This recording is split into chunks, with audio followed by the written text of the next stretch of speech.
Hey guys, tonight we journey back to a world that feels distant and familiar at the same time.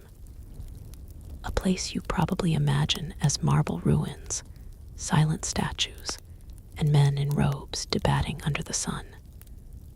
But the truth is far stranger and far more modern than you might expect. Ancient Greece was not just a cradle of philosophy. It was a living, breathing society filled with innovation, entertainment, politics, and everyday habits that might feel surprisingly close to your own life today.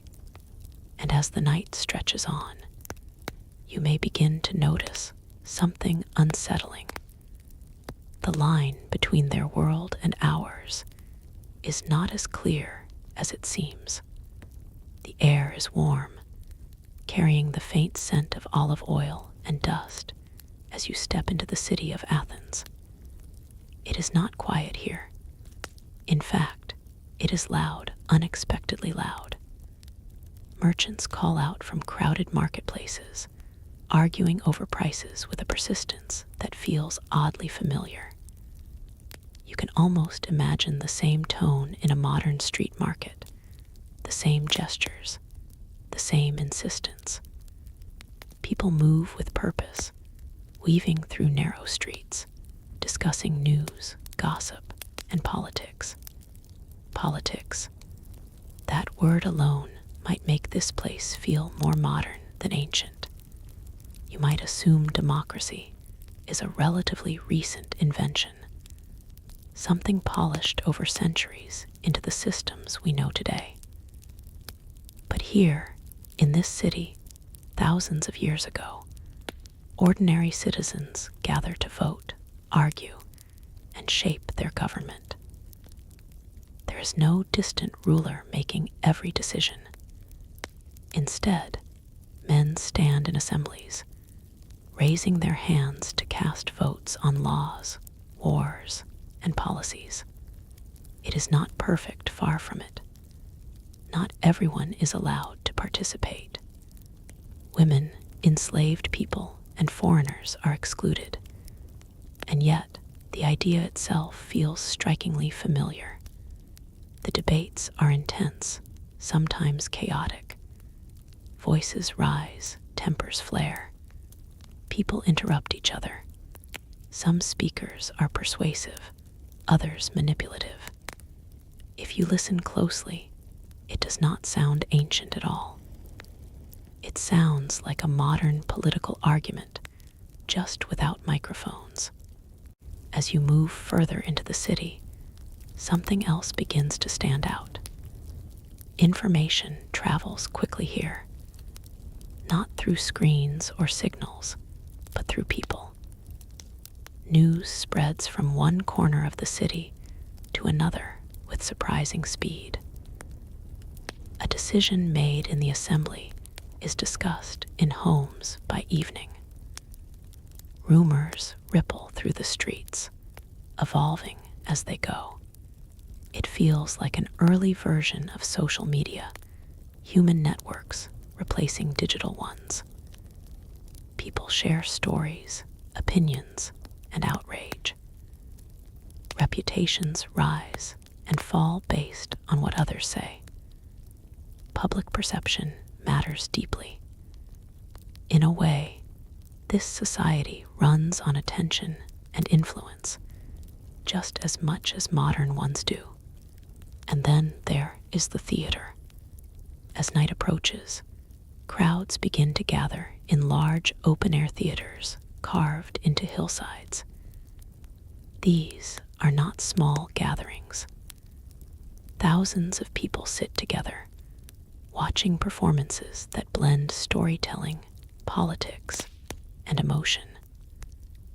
The plays are dramatic, sometimes humorous, sometimes tragic, often deeply critical of society. You might expect simple entertainment, but what unfolds here is something more complex. Writers use their plays to question authority, mock leaders, and explore moral dilemmas. The audience reacts loudly, laughing, shouting, even arguing during performances. It feels alive, interactive, almost like a modern live show or viral media event. Some performances even influence public opinion. Imagine that, a piece of entertainment shaping how people think about real political issues. That might sound like something from today's world, but here it is, happening centuries ago under the open sky. As you settle into the rhythm of this place, daily life begins to reveal even more unexpected parallels. In homes, people gather for meals that stretch long into the evening. Conversations flow easily about philosophy, relationships, and the nature of life itself. These are not quiet dinners. They are social events filled with laughter, debate, and sometimes disagreement. There is a culture of discussion here that feels remarkably modern. People enjoy questioning ideas. They challenge each other, not always to win, but to explore. It is not unusual for someone to spend hours debating a single concept, turning it over from every angle. You might recognize this instinct. It is the same curiosity that drives modern conversations, podcasts, and late-night discussions. But not everything feels familiar in a comforting way. There is a sharp contrast beneath the surface. While some citizens enjoy freedom and intellectual life, others live in harsh conditions, their labor sustaining the city. This imbalance is deeply embedded in the system. It is accepted, rarely questioned by those in power. And yet, even here, there are voices that challenge it. Philosophers walk these streets, asking uncomfortable questions. What is justice? What is a good life? Should power belong to the many or the few? These questions echo through time, reaching far beyond this city.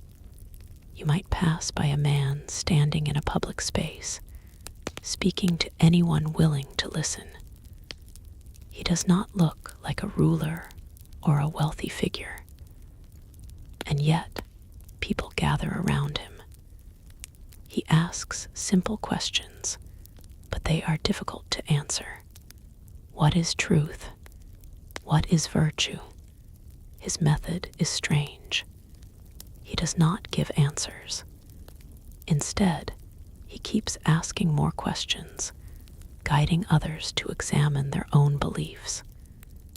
Some people admire him. Others find him irritating, even dangerous. This way of thinking, challenging assumptions, questioning authority, feels incredibly modern. It is the foundation of critical thinking, something that still shapes education and philosophy today. As the night deepens, the city does not fall silent. Instead, it shifts. Torches flicker along the streets. Conversations continue in smaller groups. Music drifts through the air from distant gatherings. There is a sense of connection here, a shared experience of living in a place where ideas matter. And yet, something about it feels strangely unsettling, because the more you observe, the more it becomes clear. This is not just a distant past. It is a mirror. The systems, the behaviors, the ambitions, they are not so different. The tools have changed. The scale has grown, but the core remains. People still seek influence. They still argue about politics. They still gather for entertainment that reflects their society. They still struggle with inequality. They still search for meaning. As you walk through the dimly lit streets, you begin to notice smaller details. A man carefully counting coins, concerned about his finances. A group of friends laughing loudly over shared stories. Someone rushing with urgent news, eager to be the first to tell it. These are not grand historical moments. They are ordinary scenes, and that is what makes them so striking, because they feel familiar. The distance of thousands of years begins to fade. The past no longer feels like a separate world. Instead, it feels like an earlier version of the same story, one that is still unfolding. The night grows quieter now, but not completely silent. Somewhere in the distance, a conversation continues. A debate, perhaps, or a story being told. You cannot quite hear the words, but the tone is unmistakable. Engaged, curious, human. And as you pause, taking in the atmosphere, a thought settles in your mind. Maybe ancient Greece was not just the beginning of something. Maybe it never really ended. Maybe in ways both obvious and subtle, it is still here, still shaping how people think, speak, and live, still echoing in conversations, in arguments, in ideas passed from one person to another. And as that thought lingers, the scene slowly begins to shift again, because this is only the beginning of the story. The deeper you go, the more surprising it becomes. The conversation you could not quite hear begins to take shape as you move closer, drawn not by urgency, but by a quiet curiosity that seems to guide your steps. A small group has gathered beneath the soft glow of oil lamps. Their voices are calmer now, more measured, but no less intense. They are not arguing for the sake of winning. They are trying to understand. One man leans forward, resting his elbows on his knees, speaking slowly, as if choosing each word with care. Another listens, nodding occasionally, but not fully agreeing. A third interrupts, not rudely, but with a different perspective that shifts the direction of the discussion entirely. It is not structured, not formal, yet it carries a rhythm that feels almost familiar, like a late-night conversation among friends, where time fades and ideas take center stage. Here, knowledge is not something distant or locked away. It is alive, shared openly, shaped by interaction. There are no screens, no recorded lectures, no instant access to information. And yet, learning happens constantly. People teach each other through dialogue, through observation, through simple curiosity.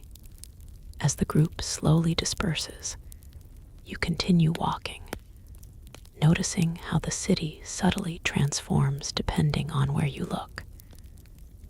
In one area, the streets feel relaxed, almost leisurely.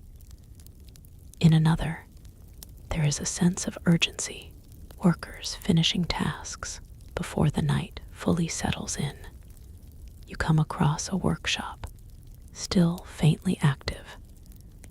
Inside, a craftsman carefully shapes a piece of pottery, his hands steady, movements practiced through years of repetition. There is no rush in his expression, only focus. The object he is creating is not just functional, it carries a sense of identity, a reflection of skill and tradition. This attention to craft feels deeply modern in its own way. Today, people speak of handmade goods, of authenticity, of valuing the process over mass production. But here, it is simply the way things are done. Each item has a story, not because it is rare, but because it is made with intention. Nearby, another scene unfolds, less quiet, more chaotic. A group of younger men laugh loudly, their energy unmistakable. They are not discussing philosophy or politics. They are joking, teasing one another, sharing exaggerated stories that grow more unbelievable with each retelling. It is easy to forget that history often focuses on the serious, the leaders, the thinkers, the events that shape civilizations. But most people, most of the time, are simply living. They are finding moments of joy, of connection, of distraction from the pressures of daily life. And here, those moments look incredibly familiar. As you move further, you notice a different kind of gathering. This one is more organized, more purposeful. A group has assembled in a public space, forming a loose circle. At the center stands a speaker, addressing them with confidence. The topic is not light. It is about responsibility, about what citizens owe to their city, and what the city owes in return. The speaker's voice rises and falls, carefully controlled, drawing in the attention of those listening. Some nod in agreement. Others remain still, arms crossed, clearly unconvinced. This is not just a speech. It is persuasion, and the techniques are strikingly recognizable. The speaker appeals to emotion, then to logic, then back again. He uses examples, stories, even subtle humor to keep the audience engaged. It is a performance, but one with real consequences, because what is being discussed here could influence decisions that affect thousands of people.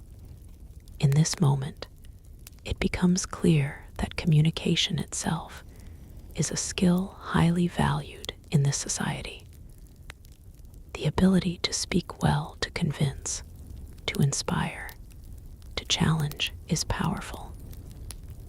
It can elevate someone's status, open opportunities, or shift the direction of public thought. In many ways, it is not so different from modern influencers, public speakers, or media personalities. The tools have changed, but the impact of persuasive communication remains just as strong.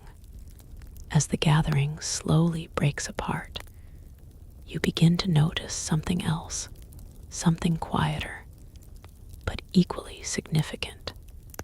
Written words, carved into stone, painted onto surfaces, inscribed on tablets. Information is preserved, but not in the way you might expect. There are no massive libraries filled with endless volumes for public access. Instead, writing is selective, intentional. It records laws, agreements, important messages, but much of life remains unwritten, carried through memory and conversation. This creates a different relationship with knowledge. People remember more. They rely on storytelling, on repetition, on shared understanding. Information is not something you can instantly look up. It is something you must hold on to, pass along, and sometimes interpret. There is a certain fragility to it, and yet there is also strength, because when knowledge is shared person to person, it becomes part of a living culture, not just a static record. The night continues, and with it, a subtle shift in atmosphere. The energy of the city begins to settle, but it does not disappear. Instead, it becomes more personal, more intimate. You pass by a home where soft light spills through an open doorway. Inside, a family sits together. Their conversation is quieter than the public gatherings, but no less meaningful. There is a sense of closeness here, of familiarity built over time. A child listens intently as an older figure speaks, perhaps telling a story, perhaps offering guidance.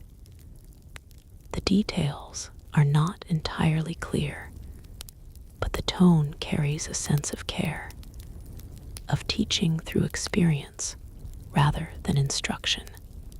This, too, feels timeless. Across generations, the way people connect within families, the way they share knowledge, values, and stories, remains remarkably consistent. As you continue walking, the streets become less crowded. The sounds of the city fade into the background, replaced by the occasional distant voice or the soft echo of footsteps. And in this quieter moment, another realization begins to form. For all its familiarity, this world operates at a different pace. There is no constant stream of information demanding attention. No endless notifications pulling focus from one thing to another. Life here unfolds more slowly, more deliberately.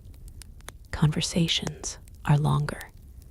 Moments are less interrupted. People are more present in their surroundings. And yet, despite this slower pace, the complexity of life remains. Decisions still carry weight. Relationships still require effort. Uncertainty still exists. The difference is not in the challenges themselves, but in how they are experienced. As you pause at the edge of a narrow street, looking back at the path you have taken, the city feels both distant and close at the same time. It is ancient, undeniably so, but it is not disconnected. It is not unrecognizable. Instead, it feels like a different version of something you already understand, a variation of human life shaped by different tools, but driven by the same instincts, the same needs, the same questions. And just as that thought begins to settle, a faint sound reaches your ears once more. Not loud, not urgent, but persistent. A voice somewhere ahead, speaking with quiet intensity. It is not part of a crowd this time. It is not a performance or a debate. It is something else, something more focused. As you take a step forward, drawn once again into the unfolding story, you begin to sense that what comes next will not just show you how these people live, but how they think. And that, perhaps, is where the most surprising connections are waiting to be found. The voice becomes clearer as you move closer, no longer just a distant presence, but something steady and deliberate, like a thread guiding you forward. It is not loud, and yet it carries. There is a confidence in it, not the kind that demands attention, but the kind that quietly assumes it will be heard. You find the source in a modest open space, not crowded like the earlier gatherings, but not empty either. A handful of people stand or sit nearby, listening with varying degrees of focus. At the center is a man who does not appear remarkable at first glance. His clothing is simple, his posture relaxed, and yet there is something about the way he speaks that draws attention without effort. He is asking questions, not simple ones, not questions with easy answers, but the kind that linger. What does it mean to live well? He pauses after saying it, not rushing to fill the silence. The people around him shift slightly. Some look thoughtful, others uncertain. One person attempts an answer, speaking cautiously, as if aware that whatever they say will be examined. The man listens, truly listens. He does not interrupt, but when the answer is finished, he responds not with agreement or rejection, but with another question. And just like that, the conversation deepens. You begin to notice the pattern. Each response is met with further inquiry. Each idea is turned, examined, tested. There is no final conclusion, no clear resolution. Instead, there is a process, one that values exploration over certainty. It feels strangely modern. This method of questioning, of challenging assumptions, of refusing to accept easy answers, it is something still used today in classrooms, in discussions, in moments of genuine curiosity. And yet, here it is, happening in its most natural form, without structure, without formal recognition. Some of the listeners grow engaged, leaning forward, eager to participate. Others become uncomfortable. One man crosses his arms, clearly frustrated. "Why not just tell us the answer?" he asks, his tone edged with impatience. The speaker smiles faintly, not dismissively, but with a kind of understanding. "If I tell you," he replies, "will it truly become yours?" The question hangs in the air. It is not just about knowledge. It is about ownership of thought. And in that moment, something shifts. Because this is not simply a conversation. It is a way of thinking.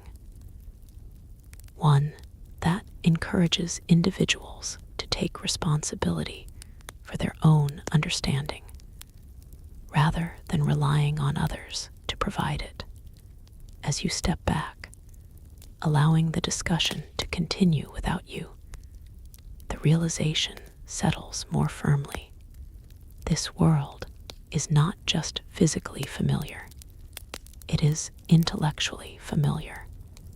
The roots of modern reasoning, debate, and self-reflection are not abstract concepts. They are lived experiences, practiced daily in spaces like this. And yet, not everyone welcomes it. As you continue walking, you overhear fragments of conversation from others who have left similar discussions. Some speak with excitement, energized by the exchange of ideas. Others sound dismissive, even irritated. He asks too many questions, one voice mutters. It leads nowhere, another adds. There is tension here, not physical, but philosophical. Not everyone values constant questioning. For some, it feels unsettling, even disruptive. It challenges beliefs that feel comfortable, stable. It introduces doubt where certainty once existed. And doubt, while powerful, is not always easy to accept. The city, it seems, is not just a place of shared ideas, but of competing ones. As the night continues, you begin to notice how these differences play out in other areas of life. Near a quiet corner, a small group is engaged in what appears to be instruction. An older figure speaks, while a few younger individuals listen attentively. This is not the open, free-flowing conversation you saw earlier. It is more structured, more directed.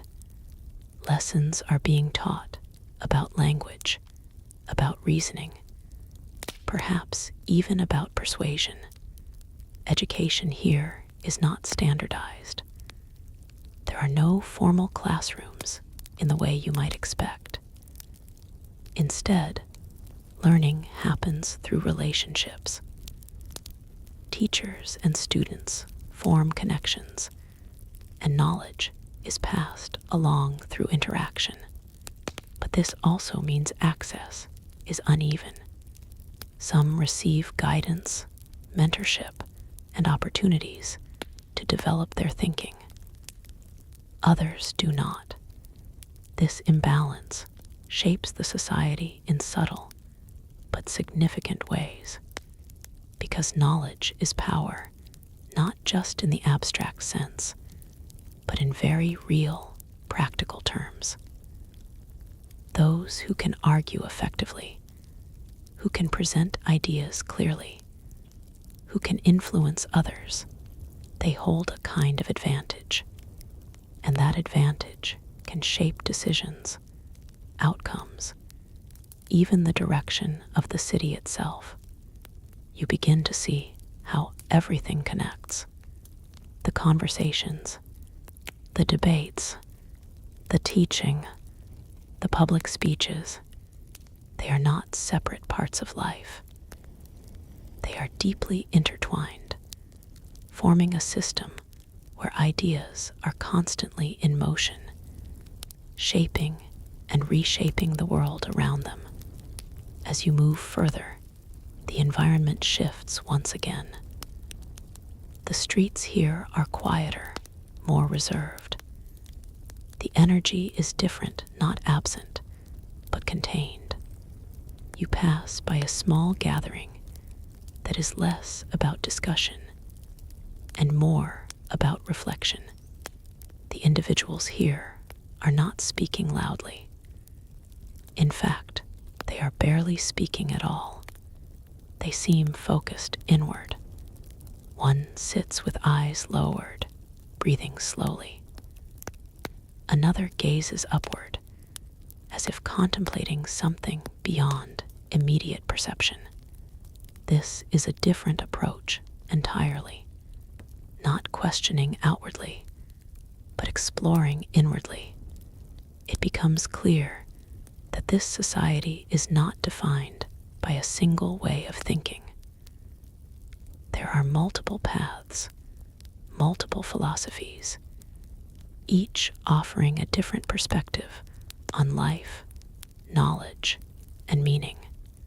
Some seek understanding through dialogue, others through introspection, some through experience, others through discipline, and none of these paths are entirely dominant.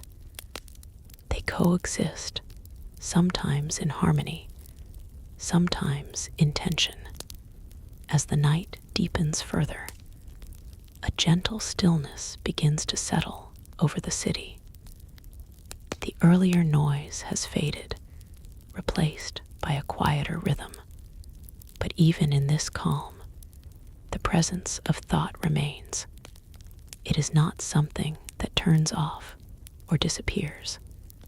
It lingers in the spaces between conversations, in the pauses between actions, in the quiet moments where reflection takes place.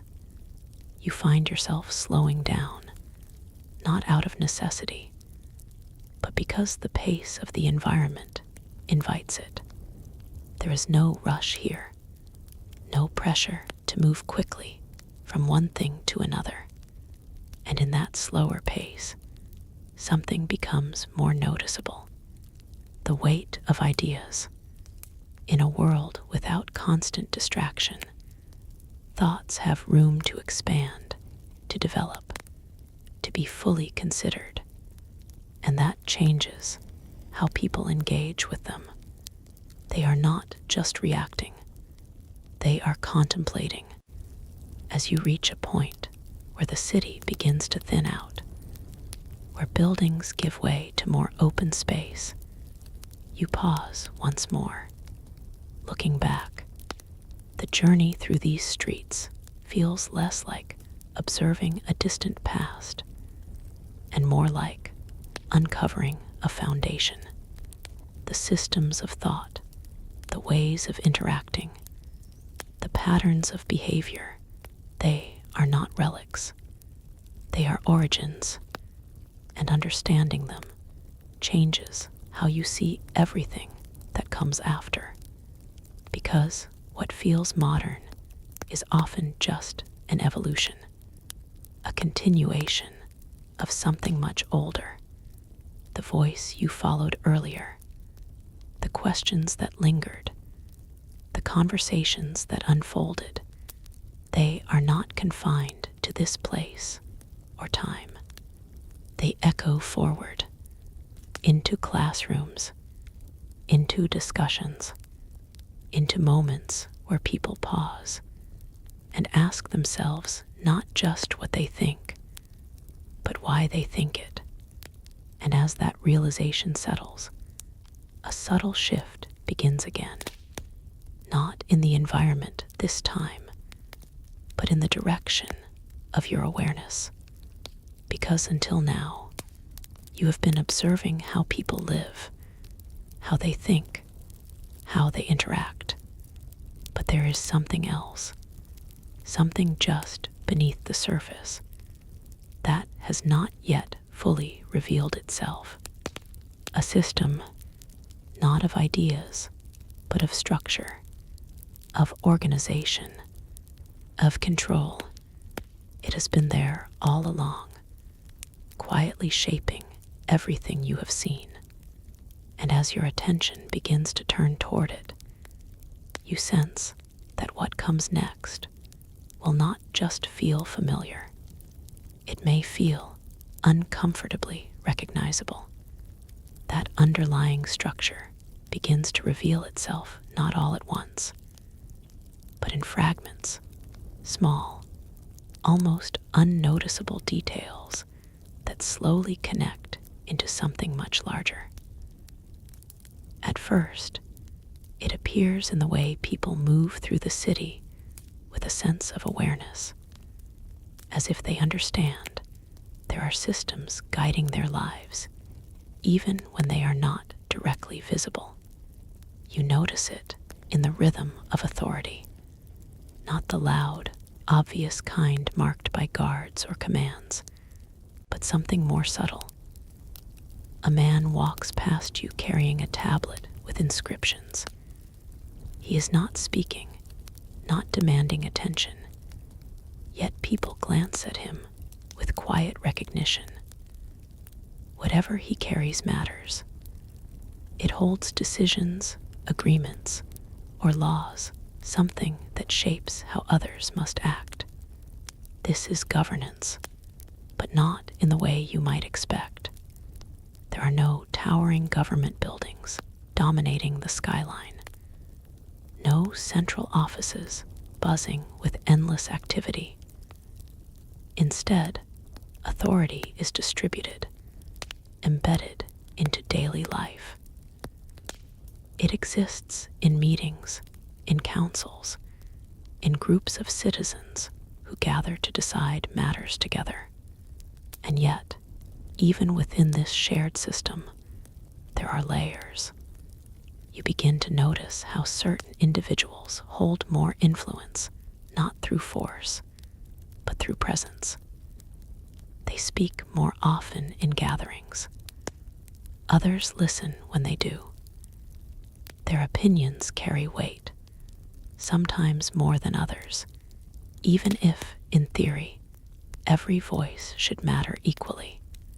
It feels familiar, because even in modern systems built on equality, influence is rarely distributed evenly.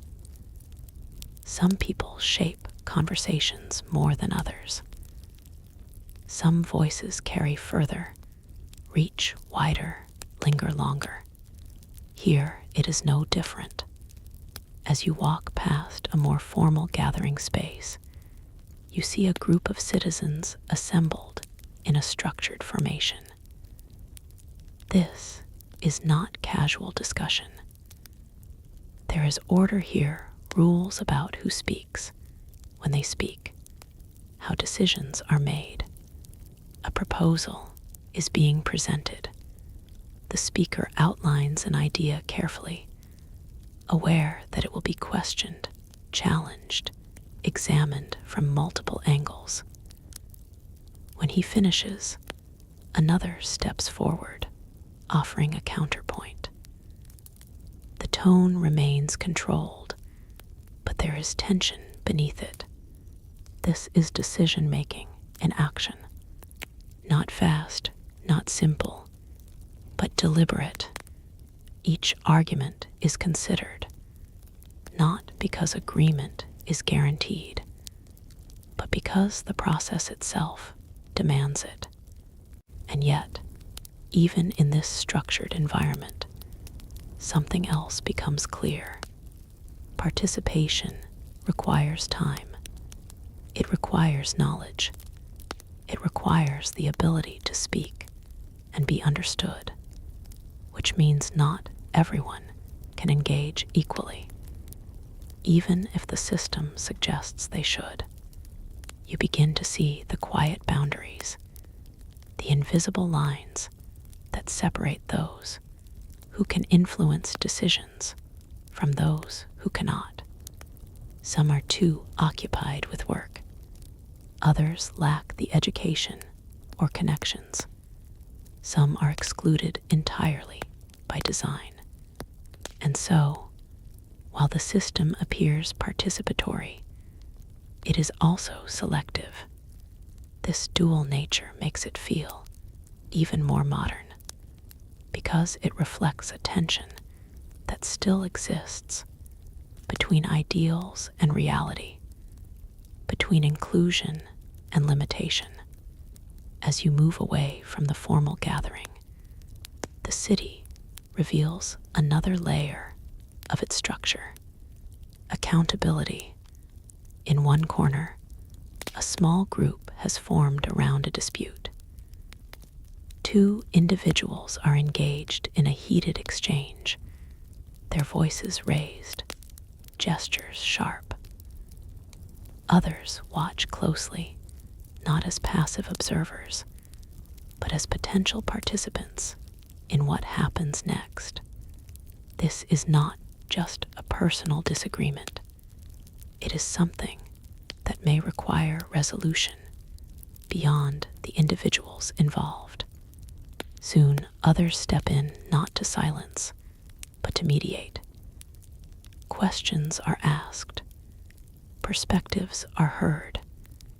The situation is examined, not just emotionally, but practically. There is a process here, not written in a visible rulebook, but understood collectively. Justice in this context is not distant or abstract. It is immediate, shaped by those present, influenced by shared norms and expectations. And yet, it is not always fair. Bias can exist. Influence can sway outcomes. Reputation can alter perception. These imperfections do not invalidate the system, but they do reveal its humanity, because any system built by people will carry the strengths and flaws of those who sustain it. As the situation begins to settle, the group disperses, returning to their routines, as if this interruption was simply part of the natural flow of life.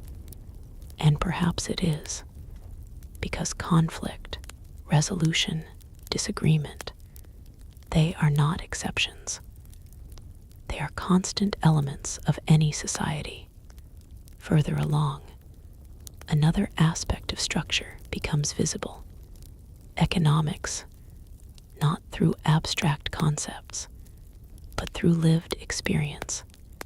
A man negotiates the price of goods, his tone careful but firm. The seller responds with equal precision, each trying to reach a balance that feels acceptable. This is not just a transaction. It is an interaction shaped by value, perception, and necessity. Prices are not fixed. They are fluid, influenced by supply, demand, and negotiation skills. And this creates a dynamic environment where outcomes are not predetermined. It feels surprisingly modern again, like markets where bargaining still exists, where value is not always clear-cut, where the final price depends as much on interaction as it does on the item itself. But beneath these exchanges lies something deeper, a system of reliance. People depend on one another, not just for goods, but for services, for knowledge, for support. No one operates entirely alone, and this interconnectedness creates both strength and vulnerability. If one part of the system falters, others feel the impact. If trust breaks down, relationships suffer. This delicate balance is constantly maintained, not through rigid control, but through ongoing interaction. As you continue walking, the realization grows stronger. Everything you have seen, governance, justice, economy, education, philosophy, is not separate. It is interconnected. Each part influences the others. Each relies on the stability of the whole. And yet, nothing is perfectly stable. There is constant movement, constant adjustment, constant negotiation. The system is alive, and like any living system, it requires participation to function. As the night reaches its quietest point, the city feels almost at rest. But it is not truly still. Beneath the surface, the structures you have observed continue to operate, shaping decisions, guiding actions, influencing outcomes. You find a place to pause once more, taking in the subtle complexity of it all. At first, this world seemed like a distant past, interesting, perhaps even impressive, but separate from your own. Now it feels different.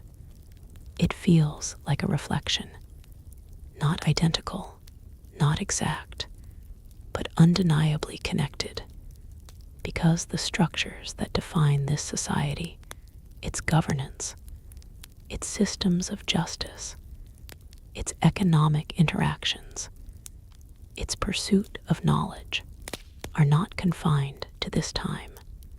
They evolve, they adapt, they continue, and understanding them here, in their earlier form, reveals something important. Modern systems are not entirely new. They are built upon foundations that were laid long ago, shaped by people who faced many of the same questions, the same challenges, the same uncertainties. As that thought settles, the stillness of the night begins to shift once again, not with noise, not with movement, but with a quiet sense of transition, because so far you have seen how this society functions from within. You have observed its ideas, its interactions, its structures. But there is something else, something that exists beyond the immediate experience of the city, a larger context, a wider world, because this place does not exist in isolation. It is connected to others through trade, through conflict, through shared and competing ambitions. And as your awareness begins to expand beyond these streets, beyond this single city, you begin to sense that what comes next will not just deepen your understanding, it will broaden it, because to truly see how modern this ancient world was, you must look not just at how it lived internally, but how it interacted with everything beyond its borders, beyond the quiet edges of the city, where the last clusters of homes thin into open land. The sense of Athens as a self-contained world begins to dissolve. What once felt complete now reveals itself as only one part of something much larger. The city breathes, yes, but it also reaches outward, constantly connected to distant places through movement, exchange, and ambition. As you step further along the road leading away from the city, the silence of the night is broken by something new, the slow, rhythmic sound of travel.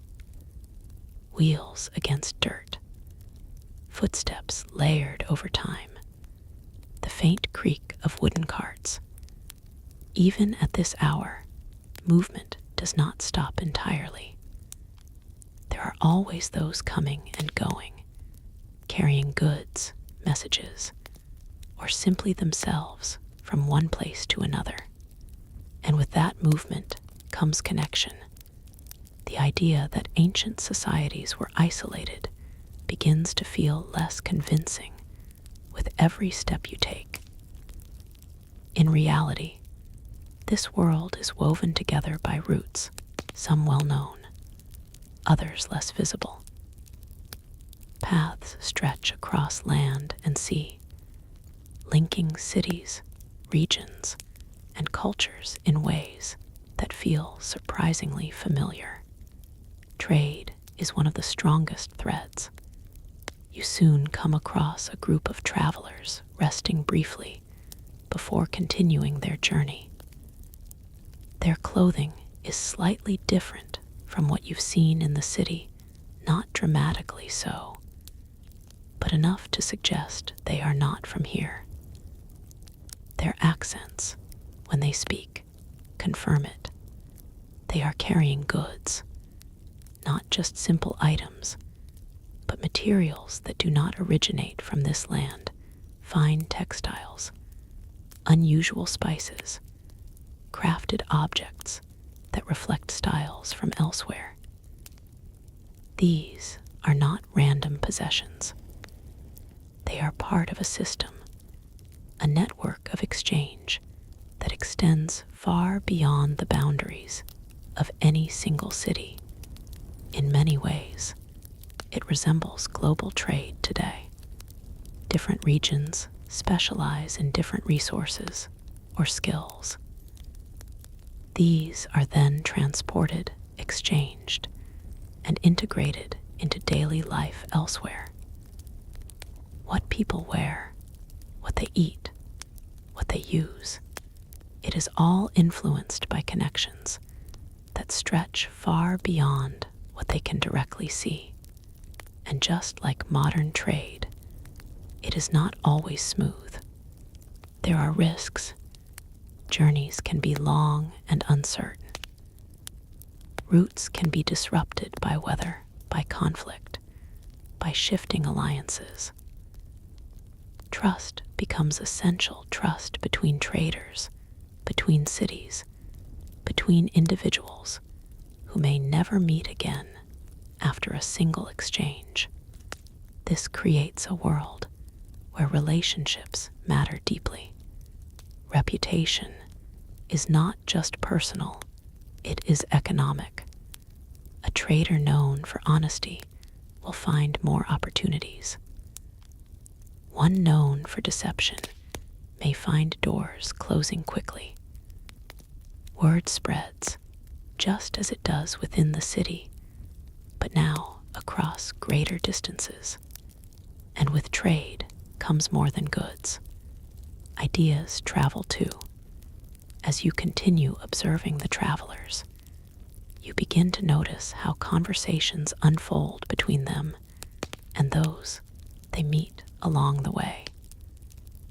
They exchange not just items, but stories about distant places, unfamiliar customs, new ways of thinking. A simple interaction becomes a moment of cultural exchange.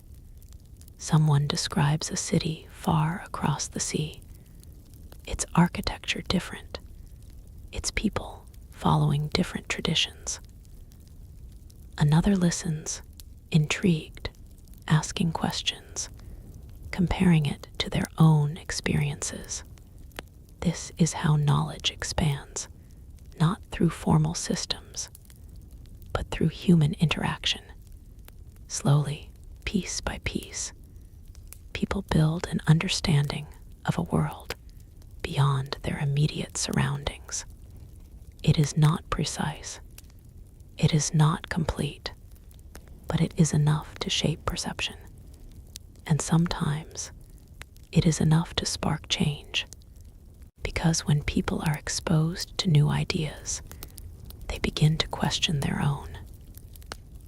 Not always consciously, not always immediately, but subtly, over time. A practice seen elsewhere might be adopted. A belief might be reconsidered. A new possibility might take root. This flow of ideas makes the world feel less fixed, less static. Even in ancient times, societies were not frozen in place. They evolved, influenced by contact with others, shaped by what they encountered beyond their borders.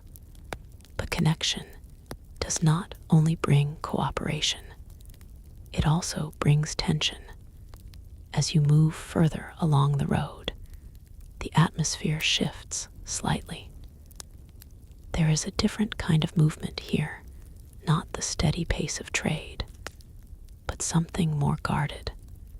A small group passes by, their posture alert, their expressions serious. They are not merchants. They carry themselves with a sense of purpose that suggests something else entirely. Conflict is never far from connection. Where there are resources, there are competing interests. Where there are ideas, there are disagreements. And where there are multiple societies interacting, there is always the possibility of rivalry. This too feels modern. Nations today engage in trade, in diplomacy, in cultural exchange, but also in competition, in strategic positioning, in conflict when interests clash. The patterns are not new. They are recurring. As you watch the group disappear into the distance, you begin to understand that this wider world is shaped by a balance between cooperation and competition, between shared benefit and individual ambition. No city exists entirely for itself. Each is part of a larger system, influenced by forces beyond its control. Weather can affect harvests, which affects trade. Political decisions in one place can ripple outward, influencing relationships elsewhere. A conflict in one region can disrupt routes, altering the flow of goods and information. Everything is connected, and that interconnectedness creates both opportunity and uncertainty. As the night slowly begins to give way to the earliest hints of dawn, the horizon shifts in color, faint light softening the darkness. The world beyond the city becomes more visible now, not just as an abstract idea, but as a tangible landscape stretching outward. Hills rise in the distance. Paths branch off in multiple directions. Each one leads somewhere different, to a place with its own systems, its own people, its own way of life. And yet, all of them are linked in some way. The realization settles in quietly, but firmly. Ancient Greece is not just a collection of cities. It is a network, a dynamic, evolving system of interaction that extends far beyond what can be seen from any single point. And within that network, Athens is both influential and influenced. It contributes ideas, culture, and practices, but it also receives them. It is shaped by its connections, just as much as it shapes others. This exchange, this constant flow between internal identity and external influence, is something that continues to define societies even now. No place is entirely independent. No culture exists in complete isolation. Everything is part of a larger conversation. As the first light of day begins to touch the edges of the landscape, the transition feels symbolic. You have moved from the inner workings of a single city to the broader context in which it exists, from individual experience to collective interaction, from isolation to connection. And yet, even this wider view is not complete, because there is another layer still waiting to be uncovered, something that ties everything together, not just within a city, not just between different places, but across time itself, a force that shapes how people understand their world, how they explain what they cannot see, how they find meaning in everything around them. It has been present in subtle ways already, in conversations, in behaviors, in choices, but it has not yet fully revealed itself. As the light grows stronger and the world becomes clearer, you begin to sense that what comes next will move beyond systems and structures and into something deeper, something that does not just connect people to each other, but connects them to the unknown. As the first light of dawn slowly stretches across the landscape, the world begins to feel different. The uncertainty of night fades, replaced by a clarity that reveals details once hidden. The roads, the distant hills, the scattered travelers all become sharper, more defined. And yet, with this clarity comes a new kind of mystery, because even as the physical world becomes easier to see, the deeper questions begin to rise.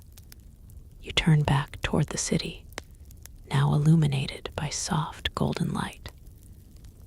Athens no longer feels like a place wrapped in shadow and curiosity. It is visible, tangible, active. People begin to emerge once again, stepping into the day with purpose. The rhythm of life resumes, but beneath it, something else continues, something less visible, but just as present. Belief. It does not announce itself loudly. It does not always gather in crowds or demand attention like politics or trade. Instead, it exists quietly, woven into the habits, decisions, and thoughts of the people around you. At first, you notice it in small gestures. A man pauses briefly before beginning his work, lifting his eyes upward for just a moment. A woman places a simple offering near a doorway, not elaborate, not ceremonial in a grand sense, but intentional. These actions are subtle, almost routine, but they carry meaning. They suggest a connection to something beyond the immediate world. As you walk further into the city, this presence becomes more visible. You pass by a structure that stands apart from the others, not because it is isolated, but because of how people approach it. There is a quiet respect in their movements, a shift in behavior that signals something different from everyday activity. This is a place of devotion, not empty, but not chaotic either. People enter and leave, some lingering, others passing through quickly. There is no single way to engage here. Some stand in silence. Others speak softly, their words directed not to those around them, but to something unseen. What stands out is not uniformity, but variation. Belief here is not entirely rigid. It is shared, but also personal. People participate in common practices, but their reasons, their interpretations, their feelings, these can differ. This flexibility feels surprisingly modern. Even today, belief systems often contain both collective traditions and individual expressions. People follow shared rituals, yet understand them in their own ways, shaped by personal experience. As you observe more closely, you begin to see how deeply this layer influences the rest of life. It is not separate from politics, from daily routines, from decisions. It is intertwined. Leaders may seek guidance through rituals before making important choices. Individuals might interpret events as signs, linking outcomes to forces beyond human control. Success and failure are not always seen as purely practical results. They are often connected to something larger, something unseen but deeply felt. This creates a different relationship with uncertainty. In a world where many things cannot be explained through observation alone, belief provides a framework. It offers meaning where there might otherwise be confusion. It connects events, actions, and outcomes into a narrative that feels coherent, even when the details are unclear. But this framework is not without complexity, because belief can unite, but it can also divide. As you move through another part of the city, you notice a discussion unfolding between two individuals. It is not heated, but there is tension in their voices. They are speaking about interpretation, about what certain signs mean, about how certain practices should be performed. Their disagreement is not about whether belief exists, but about how it should be understood.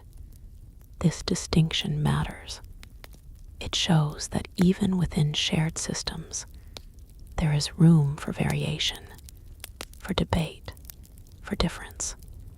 And that difference can influence more than just personal thought. It can shape group dynamics, influence decisions, even affect relationships. In this way, belief becomes another layer of the society's complexity, not fixed, not entirely unified, but active, evolving, shaped by those who engage with it. As the morning continues, you begin to notice how belief intersects with everyday life in more practical ways. A farmer preparing his land takes note of timing, not just in terms of weather, but in relation to patterns he has learned to associate with success. A traveler considers not just the physical route ahead, but also the conditions that might influence the journey in less tangible ways. These actions are not irrational within their context. They are part of a system that blends observation with interpretation, experience with tradition. In a sense, it is an early attempt to understand and navigate uncertainty. And while modern societies may rely more heavily on scientific methods, the underlying desire remains the same: to find patterns, to predict outcomes, to make sense of a complex world. This continuity makes the past feel even closer, because the tools have changed, but the need has not. As you continue walking, another realization begins to form. Belief here is not only about explanation, it is also about identity. It connects people to their community, to shared practices, to a sense of belonging. Participating in rituals, observing traditions, these actions reinforce a connection to something larger than the individual. This social aspect is powerful. It creates cohesion. It provides structure. It helps define what it means to be part of this society. And yet, like all systems, it is not absolute. There are those who question, those who interpret differently, those who step slightly outside the expected patterns. Their presence may be quieter, less visible, but it exists, and it contributes to the ongoing evolution of thought. As the sun rises higher, the city becomes fully active once more. The earlier stillness is replaced by movement, sound, and interaction. But now, with everything you have seen, the activity feels layered. Every action seems to carry more meaning. Every decision appears connected to something beyond itself. The marketplace is not just a place of trade. It is influenced by trust, reputation, and belief. The political gatherings are not just about strategy. They are shaped by ideas of justice, responsibility, and purpose. The personal interactions are not just casual. They are guided by values, by shared understanding, by unspoken expectations. Everything is connected, and at the center of it all is the human desire to understand, to belong, to navigate a world that is both visible and invisible at the same time. You pause once more, taking in the full scene: the city, the people, the systems, both practical and abstract, that define their lives. It no longer feels like you are observing something distant. It feels like you are recognizing something familiar in a different form. Because despite the differences in time, technology, and context, the underlying patterns remain. People still search for meaning. They still create systems to understand their world.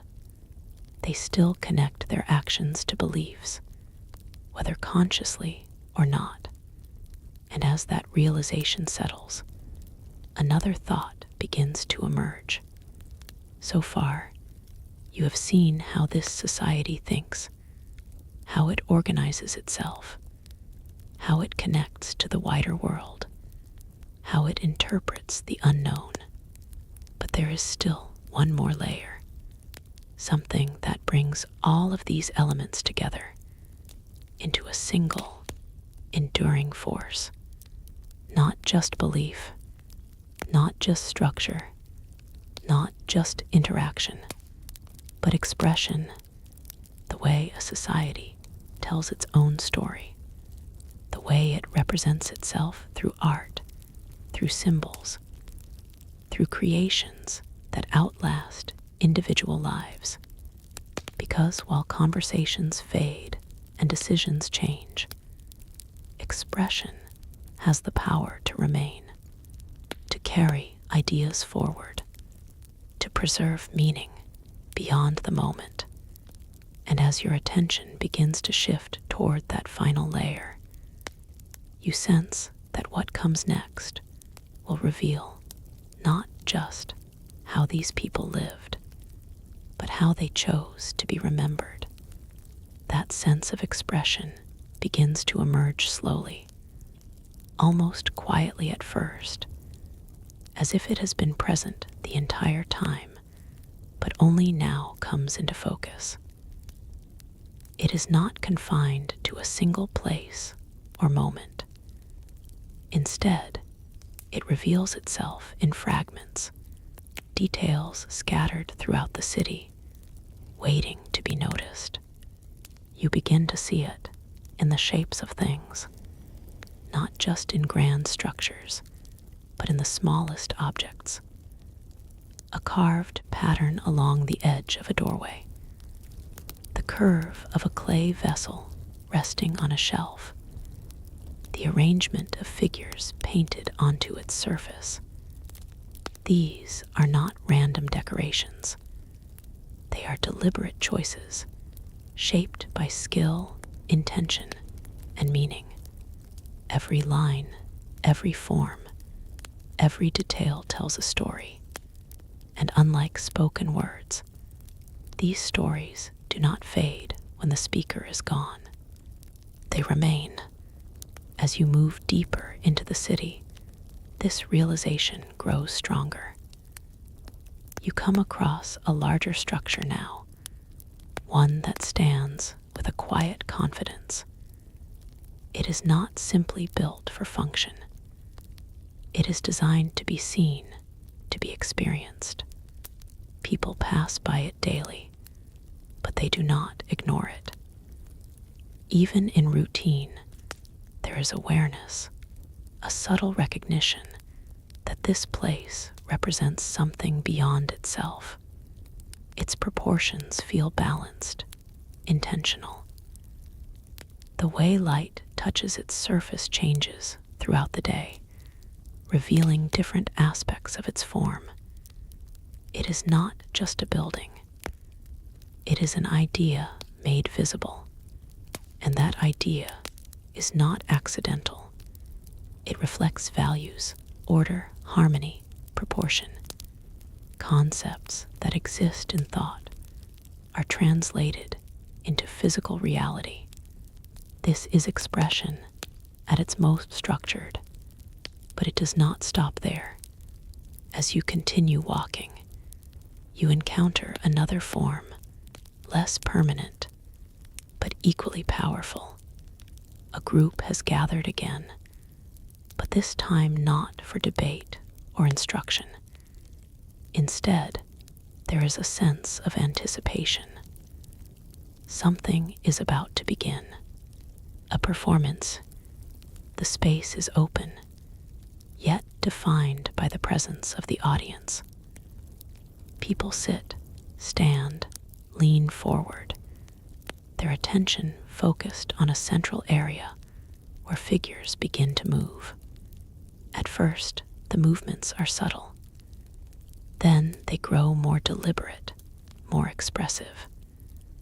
Voices join in, rising and falling in rhythm.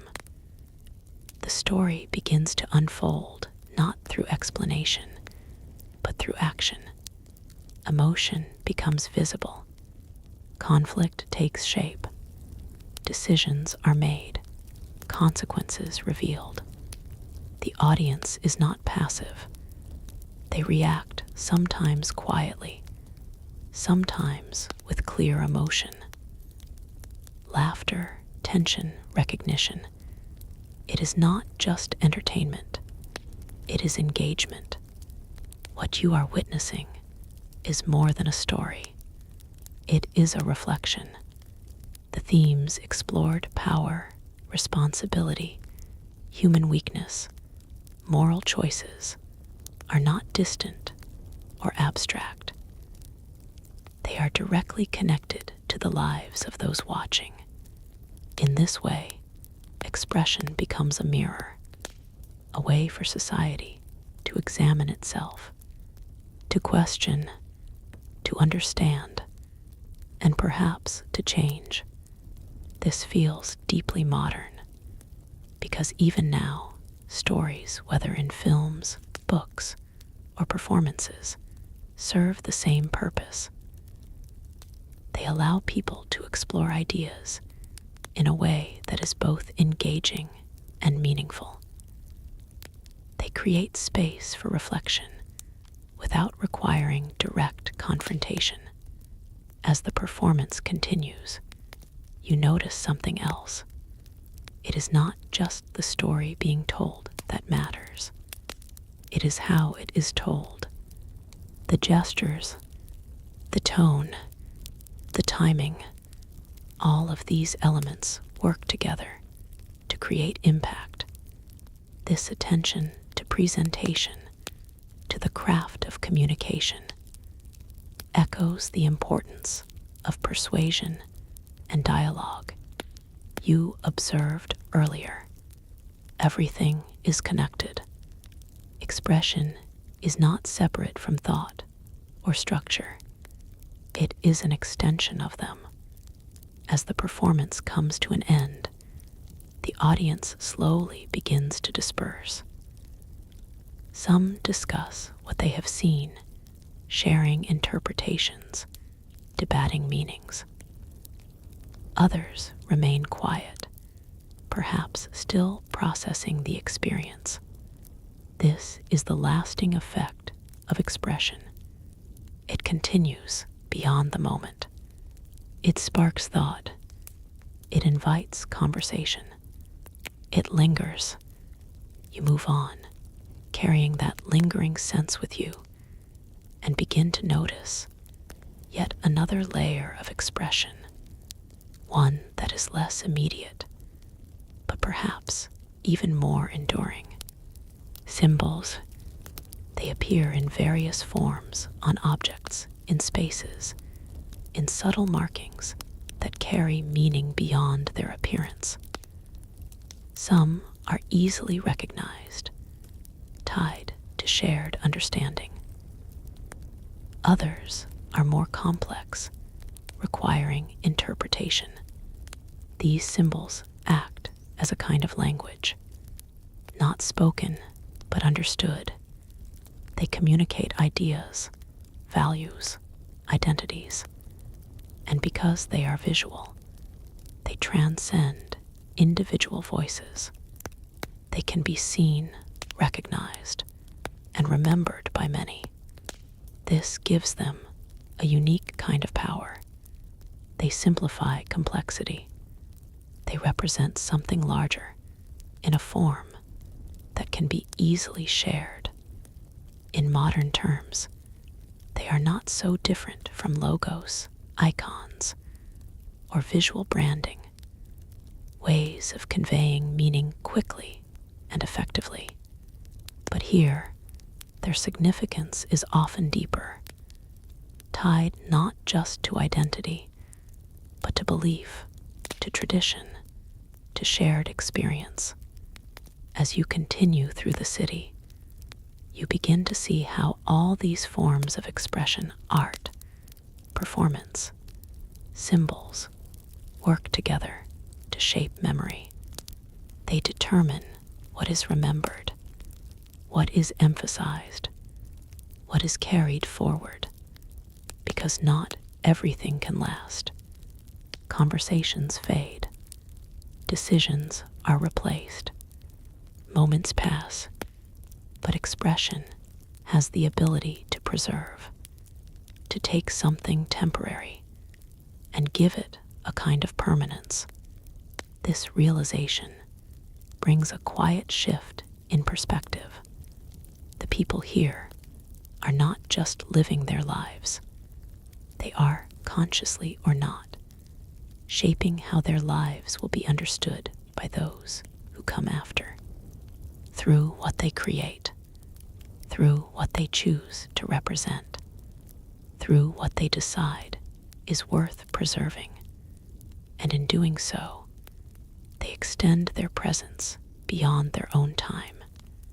As the day continues, the city feels different now.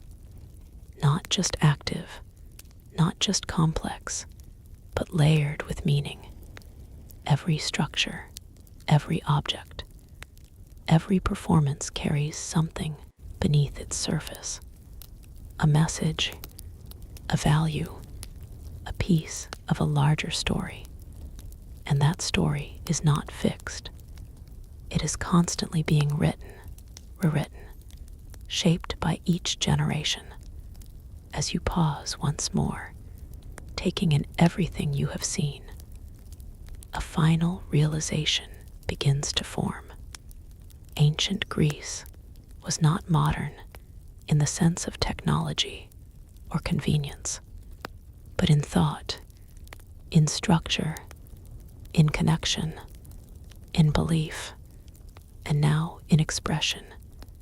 It carries something unmistakably familiar, because modernity is not just about tools. It is about patterns, ways of thinking, ways of organizing, ways of understanding the world. And those patterns, it seems, have been present for far longer than we often realize. The distance between past and present begins to feel smaller, not because time has changed, but because the core of human experience has remained. And as that thought settles, the story does not end. It does something quieter. It lingers, because everything you have seen, the conversations, the systems, the beliefs, the expressions, they are not confined to this place. They echo forward into other societies, other times, other lives, including your own. And as the light of the day fully takes over, the world of ancient Greece does not disappear. It simply blends into a larger continuum. And yet, even as everything seems to settle into that quiet understanding, something continues to pull at the edges of your awareness. It is not a new scene, not a new place, but a new way of seeing what has already been revealed. Because now, instead of simply observing, you begin to notice patterns repeating, not just within this city, but across everything you have experienced so far. The conversations, the structures, the beliefs, the expressions, they are not isolated elements. They form cycles, rhythms, systems that continue, adapt, and return in slightly different forms. You start to see how a single idea, spoken in a quiet corner, can move outward. It becomes a discussion, then a debate, then perhaps a decision. That decision influences actions. Those actions create consequences. And those consequences become stories, stories that are told, remembered, and eventually shape future ideas. It is a loop, a continuous process where thought becomes action, action becomes experience, and experience becomes thought again. And the more you observe, the more this loop begins to feel familiar, because it still exists, not just in ancient cities, but in modern life. An idea spreads, people discuss it, it influences behavior. That behavior creates outcomes. Those outcomes shape future ideas. The tools have changed, faster, louder, more connected, but the cycle remains. As you walk once more through the city, now fully awake and alive in the brightness of day, everything you see seems to carry this sense of continuity. A merchant calls out to customers, adjusting his approach based on their reactions. He learns in real time, refining his method, adapting his strategy. Nearby, a listener absorbs a public speech, later repeating parts of it in conversation with others, altering it slightly, adding personal interpretation. Nothing remains exactly as it was. Everything evolves, even in the smallest ways. And that evolution is what gives the system its strength, because it is not rigid. It does not rely on perfection. It relies on movement, on change, on the ability to adjust when something no longer works. This adaptability feels deeply modern.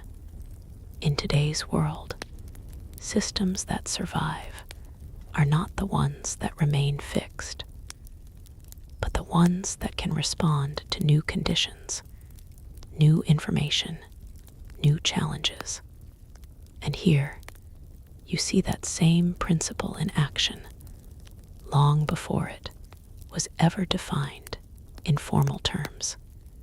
But with adaptability comes something else, uncertainty, because when systems are constantly changing, outcomes are not always predictable. A decision made with confidence can lead to unexpected results. An idea that seems strong can lose influence over time. A belief held firmly can be questioned, reshaped, or even replaced. This creates a tension, a balance between stability and change. People want consistency. They want to feel that the world makes sense, that their efforts lead to reliable outcomes. But they also live in a reality where change is inevitable. And so, they learn to navigate that tension, sometimes by holding onto traditions, sometimes by embracing new ideas, often by doing both at the same time. You begin to notice this balance everywhere, in the way older individuals speak with authority, drawing from experience, while younger voices introduce new perspectives, in the way established practices continue, even as small adjustments are made to improve them. It is not a clean division between old and new. It is an ongoing negotiation, and that negotiation shapes the direction of the society. As you move through a more crowded area, the energy of the city intensifies. The marketplace is in full motion now, filled with voices, movement, and exchange. But instead of seeing it as a chaotic scene, you begin to recognize its structure. Patterns emerge. Certain individuals attract more attention. Certain goods move more quickly.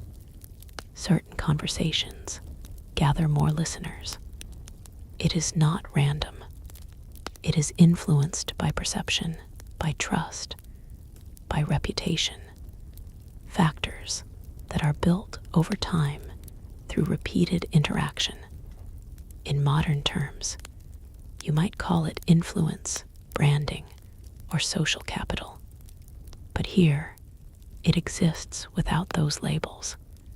It is simply understood, felt, recognized through experience, and it shapes outcomes in ways that are not always visible at first glance.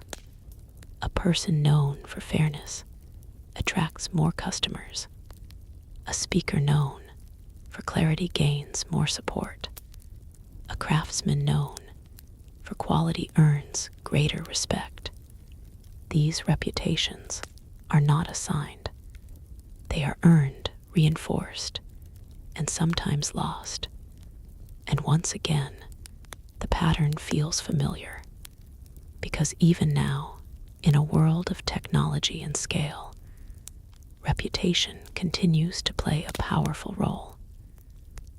It spreads faster, reaches further, but at its core, it is built the same way through consistent behavior over time. As the day continues, the layers of this world feel less separate and more unified. Everything connects. Everything influences everything else. There are no isolated systems, only overlapping ones. And within those systems, individuals navigate their lives, making choices, forming connections, adapting to change. You begin to realize that what makes this world feel modern is not any single feature.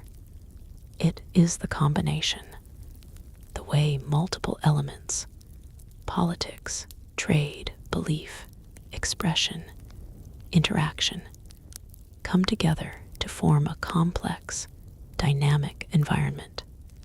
This complexity mirrors the present, not in detail, but in structure, in experience, in the underlying patterns that define human life.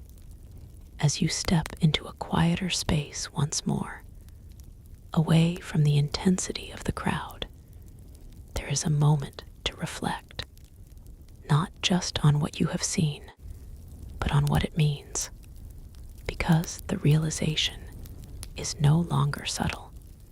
It is clear.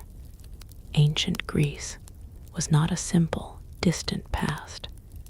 It was a fully developed world, rich with systems, ideas, and behaviors that continue to shape life even now. And perhaps more importantly, it reveals something deeper, that modernity is not a sudden invention. It is a gradual process, a continuation, a layering of new elements onto old foundations. Each generation adds something, changes something, reinterprets something, but the core remains: the need to understand, the desire to connect, the struggle to balance stability and change, the effort to create meaning. These are not new. They are enduring. And as that understanding settles fully into place, something else begins to happen. The sense of distance, of separation between then and now, starts to fade almost completely, because the more you see, the more it becomes clear that you are not just looking at a different time. You are looking at a different version of the same ongoing story, one that has not ended, one that continues to unfold. And as the city moves around you alive, active, constantly changing, you begin to feel that continuity not as an abstract idea, but as something tangible, something real, because the patterns you have observed here are still in motion, still shaping lives, still influencing choices, still defining what it means to be part of a society. And with that realization, the journey does not conclude. It deepens, because now, instead of asking how modern this ancient world was, a new question begins to form: how much of this world still exists within your own? That question does not arrive loudly. It settles in quietly, almost like a thought you didn't intend to have.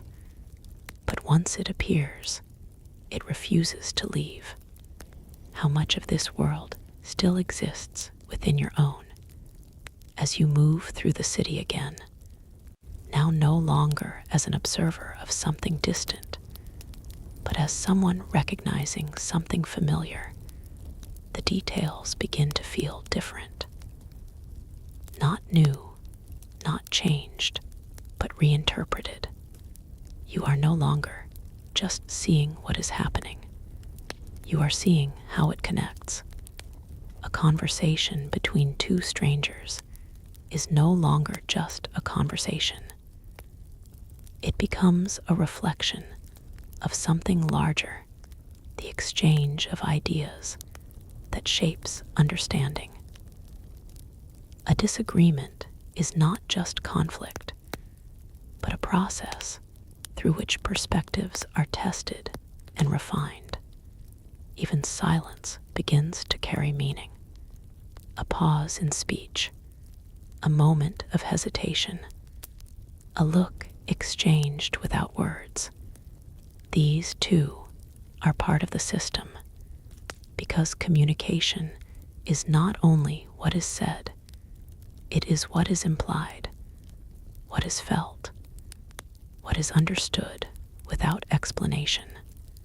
And suddenly, it becomes clear that this complexity is not unique to this place or time. It is human. As you continue walking, the city seems to open up in a new way. Not physically, but conceptually. You begin to notice how individuals move through multiple roles at once. A man who speaks passionately in a public gathering later returns home, where his voice softens, where his concerns shift to more personal matters.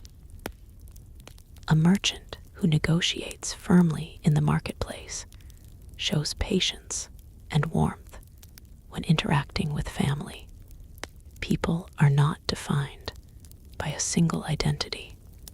They shift, adapt, respond to context, and this fluidity feels strikingly modern. Even now, individuals move between roles, professional, personal, social, adjusting behavior, tone, and priorities depending on the situation. It is not inconsistency. It is complexity, and it has always existed. As the realization deepens, another layer begins to emerge, one that is less visible, but deeply influential. Expectation, not spoken directly, but understood collectively. There are ways people are expected to behave, to respond, to participate. These expectations are not written in a single place. They are learned through observation, through experience, through subtle reinforcement over time. A person who speaks out of turn in a gathering may be corrected, not harshly, but noticeably. Someone who violates a shared norm might face disapproval, not through formal punishment, but through social response. These expectations shape behavior quietly, but effectively. And once again, the pattern feels familiar because modern societies operate in much the same way. Beyond formal rules and laws, there are social norms, unspoken guidelines that influence how people act, how they communicate, how they are perceived. They are powerful precisely because they are not always obvious. As you pass through a more crowded area, you begin to notice how individuals navigate these expectations differently. Some align closely with them, moving comfortably within the established patterns. Others push against them, subtly or directly, testing boundaries, exploring alternatives. And this creates variation. Not everyone experiences the system in the same way. Not everyone responds to it in the same way. This diversity adds another layer to the society's complexity, because it means that even within shared structures, individual experience can differ significantly. One person may feel empowered by the system. Another may feel limited by it. One may see opportunity. Another may see constraint. And both perspectives can exist at the same time. This coexistence of different experiences feels deeply real because it reflects something that continues to define human societies. There is no single, universal experience. There are many, shaped by position, perspective, and circumstance. As the day continues, the city's rhythm becomes more familiar to you, not because it has slowed, but because you have begun to understand it.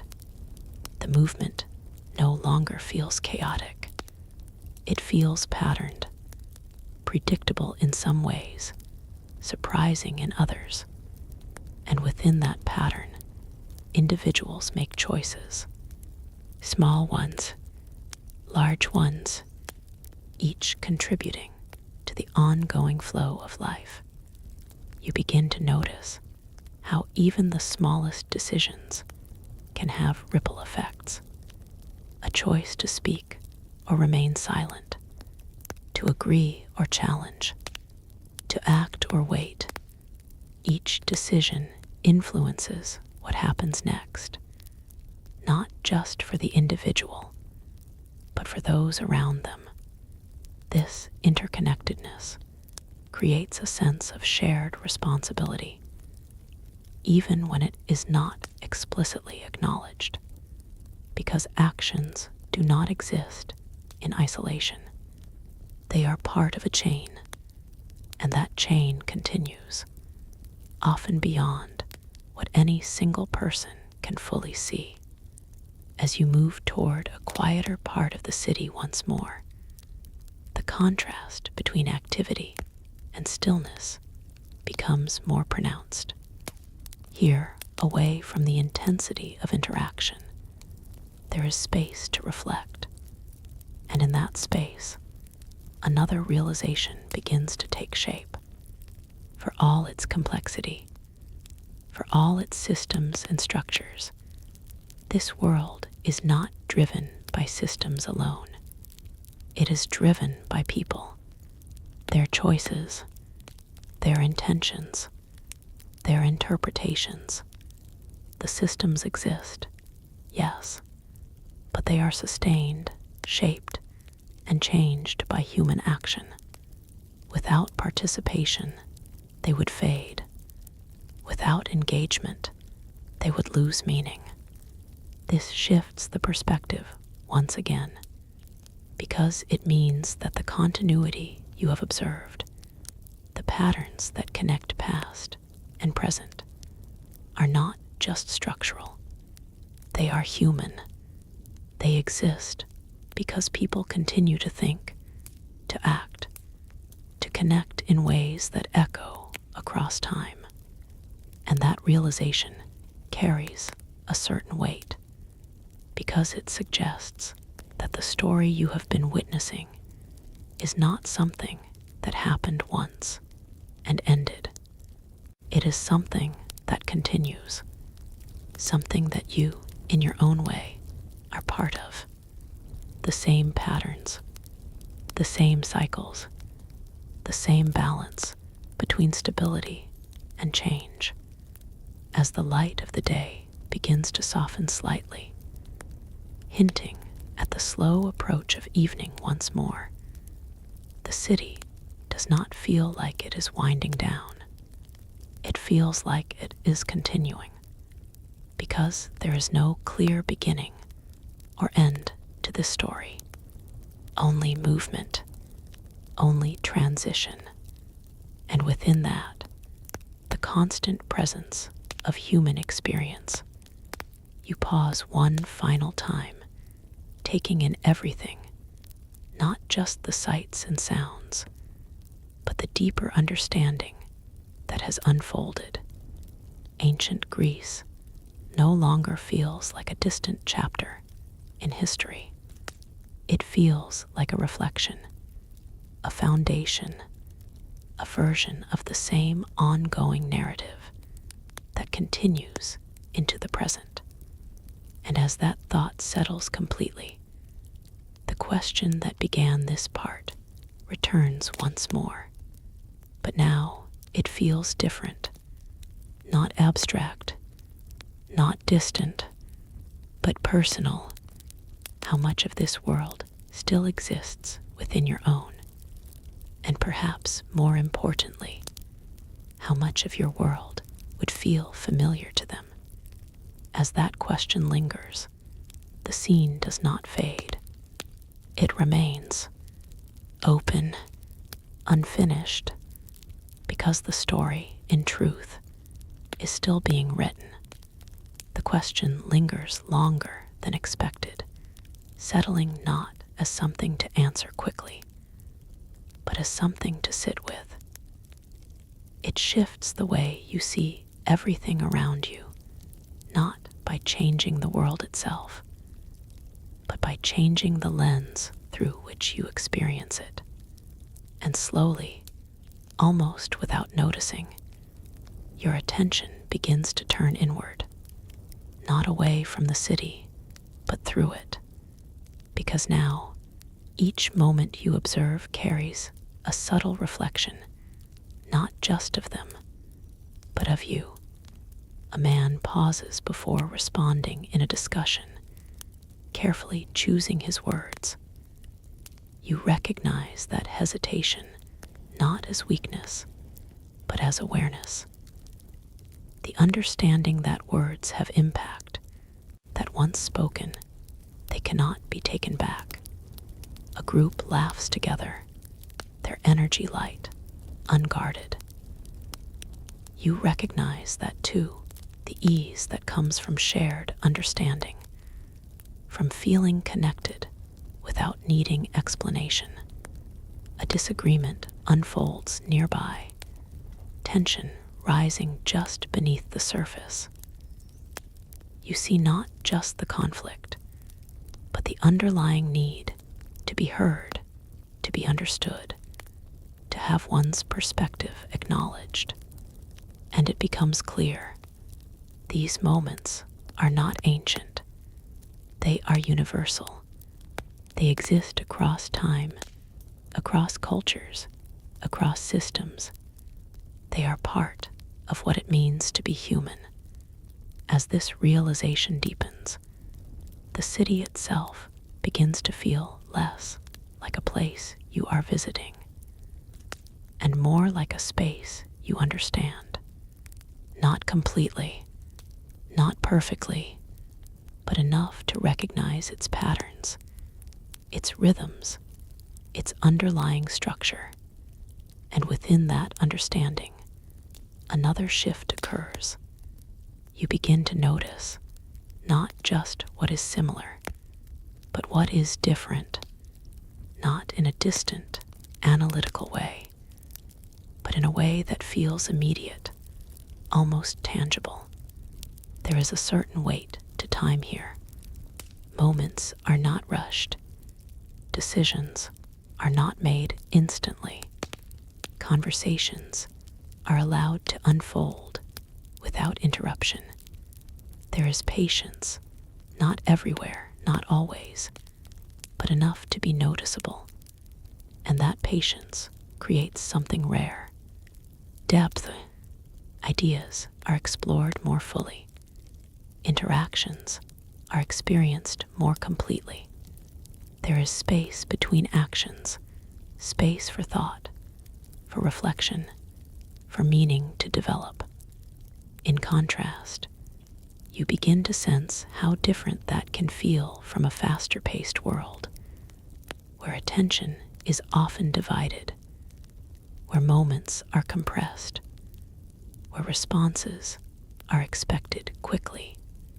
Neither is entirely better or worse. They are simply different, but that difference highlights something important.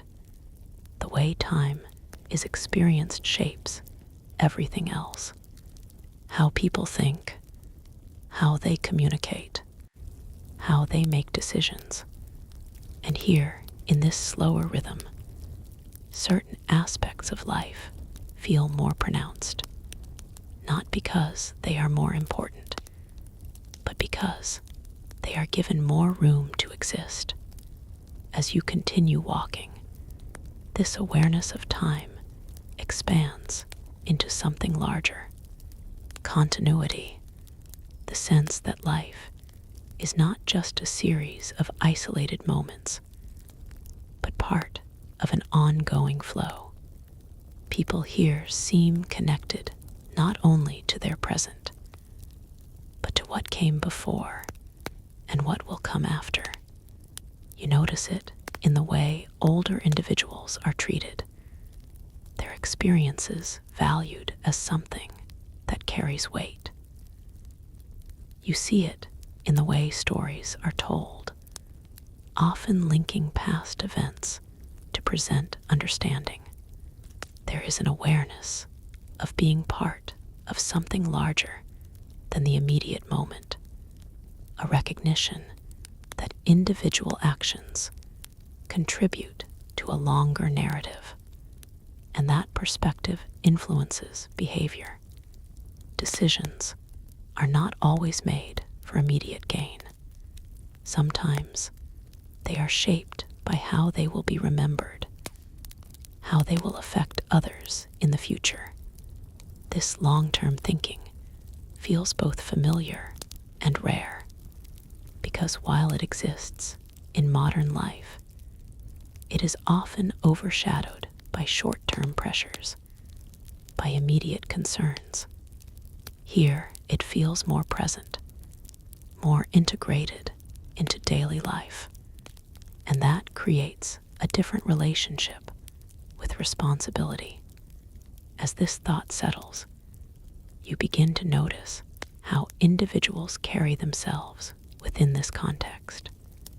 There is a sense of awareness, not constant, not overwhelming, but present, an understanding that actions matter, not just now, but beyond now, and that understanding shapes choices in subtle ways. A person may act with restraint, not out of fear, but out of consideration. Another may speak carefully, aware that their words could influence others. These are not grand gestures.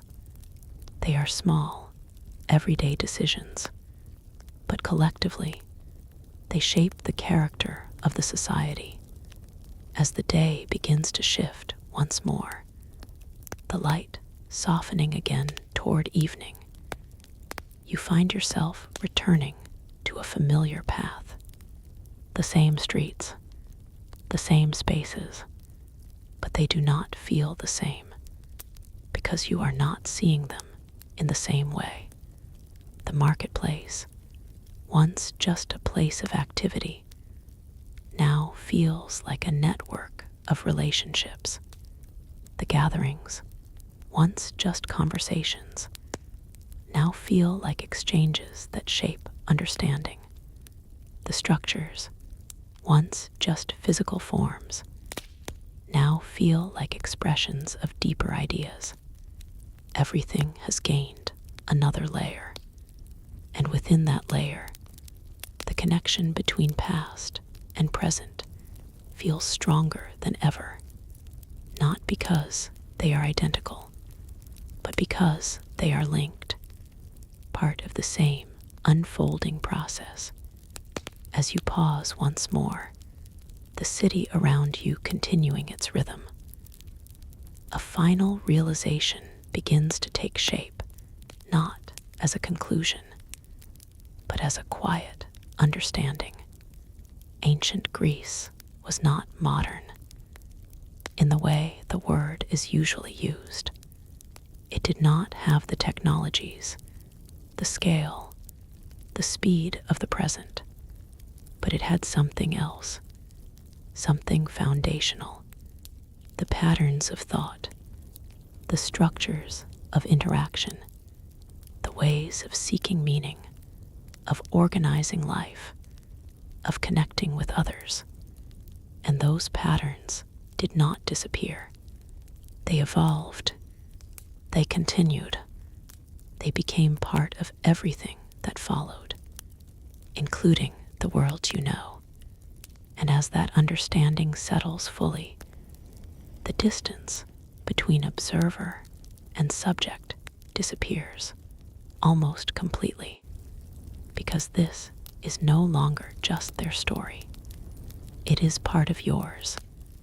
The same cycles, the same questions, the same efforts to understand, to connect, to create meaning, still unfolding, still evolving, still unfinished. And as the light continues to fade, the city does not close. It continues just as it always has, not as something frozen in the past, but as something that, in many ways, never truly left. The light fades slowly, almost reluctantly, as if the day itself is unwilling to fully let go. Shadows stretch across the streets, soft at first, then deeper, more defined. The city transitions once again, not into silence, but into a different kind of presence. And now, as everything begins to circle back, there is a feeling you did not notice before. Familiarity, layered over familiarity. Because this is not the same night you first stepped into. The sounds are similar. The movements are similar. The patterns remain. But your understanding has changed. And that changes everything. A group gathers again in a dimly lit space, their voices low but engaged. At first glance, it mirrors the earlier conversations you witnessed. But now, you notice more. The pauses between words, the subtle shifts in tone, the way one person leans forward slightly before speaking, signaling intention before sound. You see not just the conversation, but the structure beneath it, the exchange of ideas, the negotiation of meaning, the quiet balance between speaking and listening. It is no longer just something happening. It is something you recognize, and that recognition brings a strange sense of closeness, as if the distance of time has thinned to the point where it almost disappears. You continue walking, and the city unfolds once more, not as a series of new discoveries, but as a deeper understanding of what has always been there. The marketplace, now quieter, still holds traces of the day's activity. A merchant counts what remains, his expression thoughtful. Not just about numbers, but about outcomes, what worked, what didn't, what might be done differently tomorrow. This reflection feels important because it shows something subtle but powerful: awareness of change, the ability to look back, to evaluate, to adjust. This is not just routine. It is learning, and it happens not in formal settings, but in everyday life. As you move further, you notice a small interaction that might have once gone unnoticed. Two individuals pass each other, exchange a brief greeting, then continue on their way. Simple, ordinary, but now you see it differently. It is not just politeness. It is acknowledgement, a recognition of shared space, shared existence. These small moments, repeated countless times, create a sense of connection that holds the society together in quiet ways, not through grand systems or formal structures, but through consistent, everyday interaction. And once again, it feels familiar, because even in the modern world, these small acknowledgments, brief conversations, shared gestures, moments of recognition, play a role in shaping how people experience their environment. They create a sense of belonging, or in their absence, a sense of distance. As the night deepens, the city becomes more introspective, not silent, but softer, less outward energy, more inward focus. You pass by a figure sitting alone, looking out into the darkness. There is no visible action, no clear purpose, and yet the moment feels significant because it reflects something often overlooked: stillness, the space where thought settles, where experiences are processed, where meaning begins to take shape. This, too, is part of the system, not the visible one of interaction and structure, but the internal one of reflection and understanding. And without it, everything else would feel incomplete. As you continue, the rhythm of your own movement begins to align with the rhythm of the city, not because you are trying to match it, but because you have begun to understand it.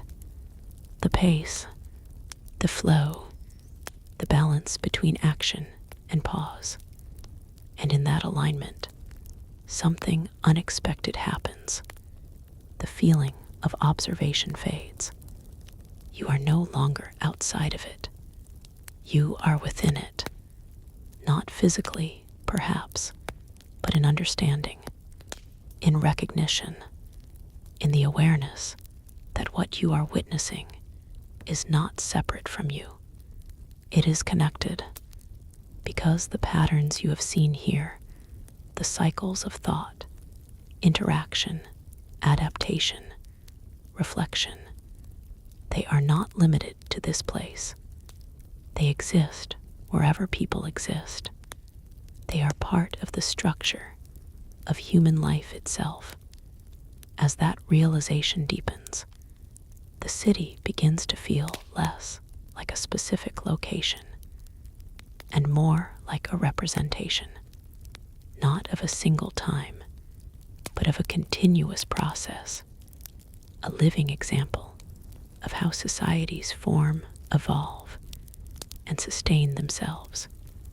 And within that process, individuals move, making choices, forming connections, contributing in ways both small and significant, the same way they always have, the same way they still do.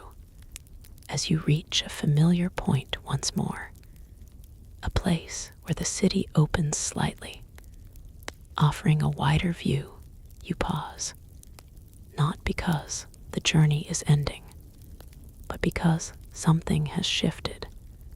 The question that guided you, how modern this ancient world truly was, no longer feels like something that needs to be answered directly, because the answer has already revealed itself, not in a single moment, but across everything you have seen, in the conversations that mirror modern debates, in the systems that resemble contemporary structures, in the beliefs, the expressions, the interactions that echo across time. Ancient Greece was not modern in appearance, but in essence, it carries the same patterns that define modern life. And perhaps more importantly, it shows that those patterns are not new. They are enduring. They evolve, they adapt. They take new forms, but they remain. As the night settles fully, wrapping the city in a calm, steady presence, there is no dramatic conclusion, no final statement, only continuation, because the story you have been experiencing does not have a clear endpoint.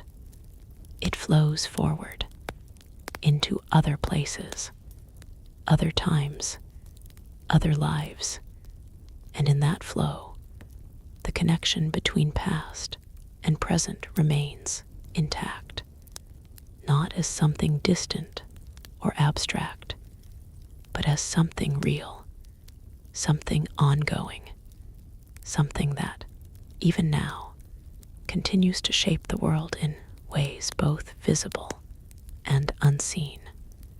And as you stand there, quietly taking it all in, one final understanding settles, not as a conclusion, but as a gentle realization. The ancient world is not behind you. It is beneath you, within the foundations of everything that came after, still present, still influencing, still alive in the patterns of thought, behavior, and connection that define human life. And as the city breathes in the quiet of the night, unchanged and yet constantly changing, the journey does not end. It simply becomes part of something larger, something that continues long after the moment fades.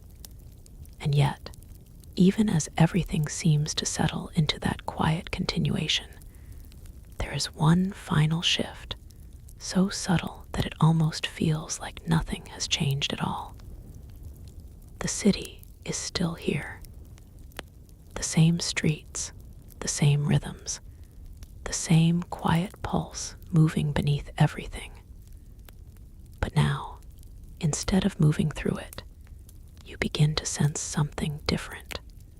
You begin to sense what remains, not just in the physical sense, the buildings, the objects, the spaces, but in something less visible, something that does not fade when the moment passes. Impressions, echoes, the kind that linger long after the sound itself has disappeared. You walk slowly now, not searching for anything new, but noticing what has already been there. A wall that has seen countless conversations pass beside it. A pathway worn slightly smoother by repeated steps over time. These are not dramatic markers of history. They are subtle, almost invisible, but they matter because they show how presence leaves traces, not always in obvious ways, not always intentionally, but inevitably. Every action, every movement, every choice contributes something, however small, to the world it exists within. And those contributions accumulate, layer by layer, moment by moment, until they form something larger than any single event. This realization changes how you see the city once more. It is no longer just alive in the present. It is layered with the past, not as separate timelines, but as overlapping experiences that continue to shape what exists now. A place where something happened once does not simply reset. It carries forward. The memory may not always be visible, but the influence remains. And suddenly, this ancient world feels less like a snapshot in time and more like a continuum, a place where nothing truly disappears. It simply transforms. You pass by a familiar gathering space again, now quieter than before. There are fewer people, fewer voices, but the space itself feels full. Not physically, but with a kind of presence, because you know what has happened here. Discussions, debates, moments of agreement and disagreement. Those events are no longer happening, but they have shaped what this place is. And in a way, they are still here, not as sound or movement, but as influence. This idea extends further than just physical spaces. It applies to people as well. As you observe individuals moving through the city, you begin to see not just who they are in this moment, but the accumulation of what they have experienced. A person's confidence is not sudden. It is built over time, through repeated interactions, successes, failures. A person's hesitation is not random. It is shaped by past outcomes, by learned patterns. Everyone carries something with them, not visibly, but undeniably. And this accumulation shapes how they move through the world, how they speak, how they respond, how they decide. This makes every interaction more complex than it first appears, because behind every moment is a history, often unseen, but always present. And once again, it feels familiar, because even now, in your own world, people are shaped by what they have experienced. carry their past into the present, influencing everything they do. The difference is not in the existence of this pattern. It is in how aware of it people are. Here, in this slower, more deliberate rhythm of life, that awareness seems slightly more accessible. Not constant, not perfect, but present. As the night continues, the city seems to breathe more slowly, as if settling into itself. The earlier activity has softened, leaving behind a quieter, more reflective atmosphere. You find yourself drawn to a place where the city opens slightly, offering a view not just of structures, but of space, the sky above, the distance beyond, and in that openness, another realization begins to take shape.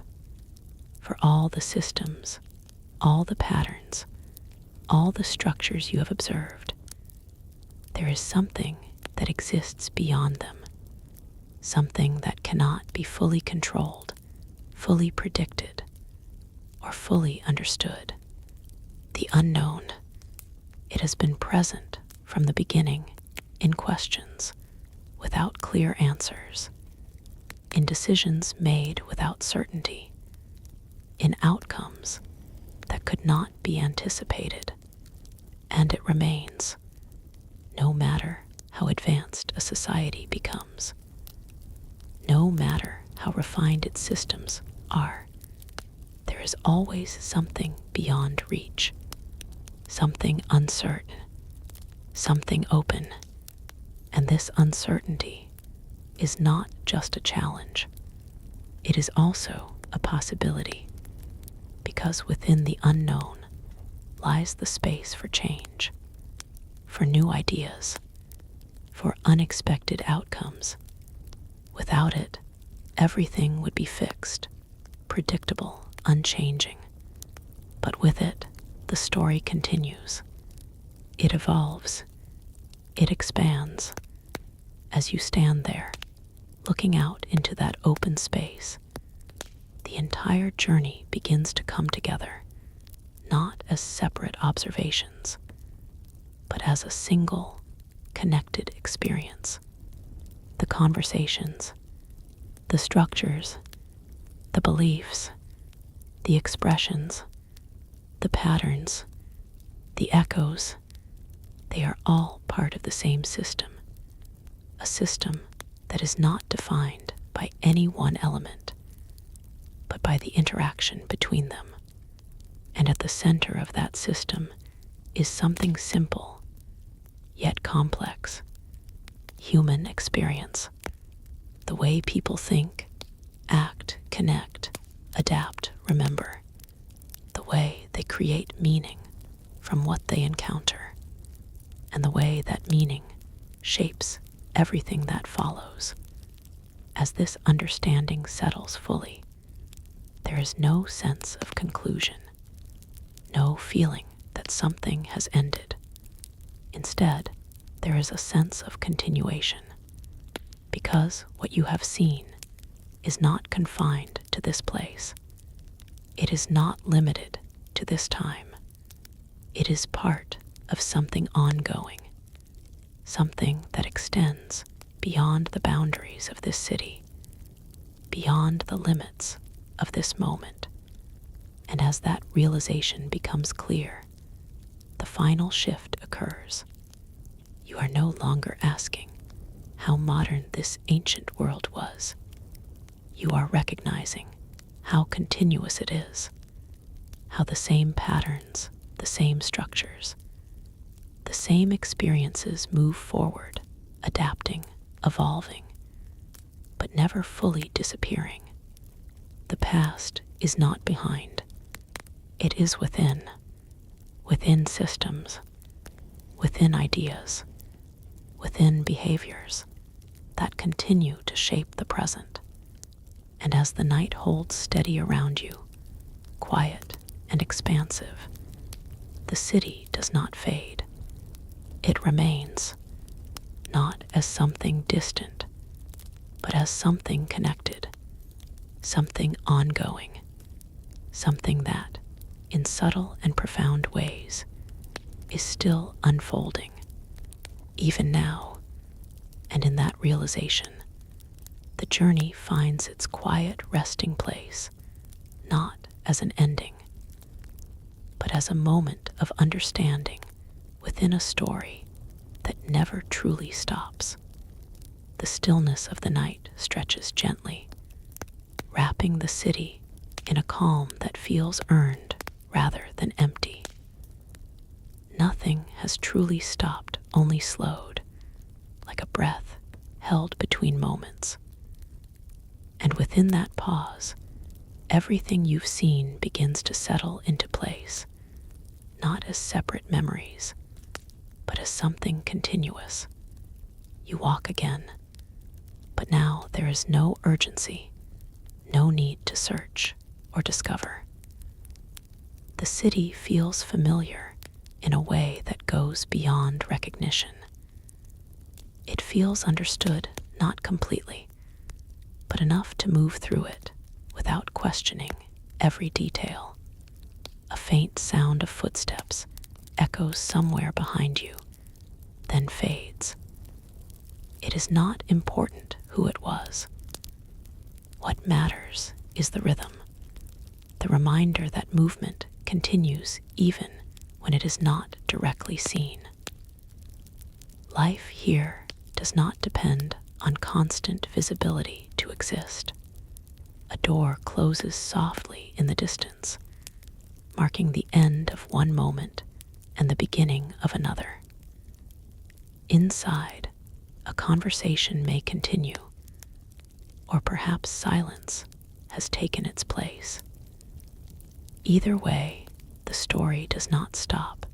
It simply shifts out of sight. You begin to notice how much of life happens beyond observation. Not hidden, but simply not always witnessed. And yet, those unseen moments carry just as much weight as the ones you have followed. A thought forms quietly.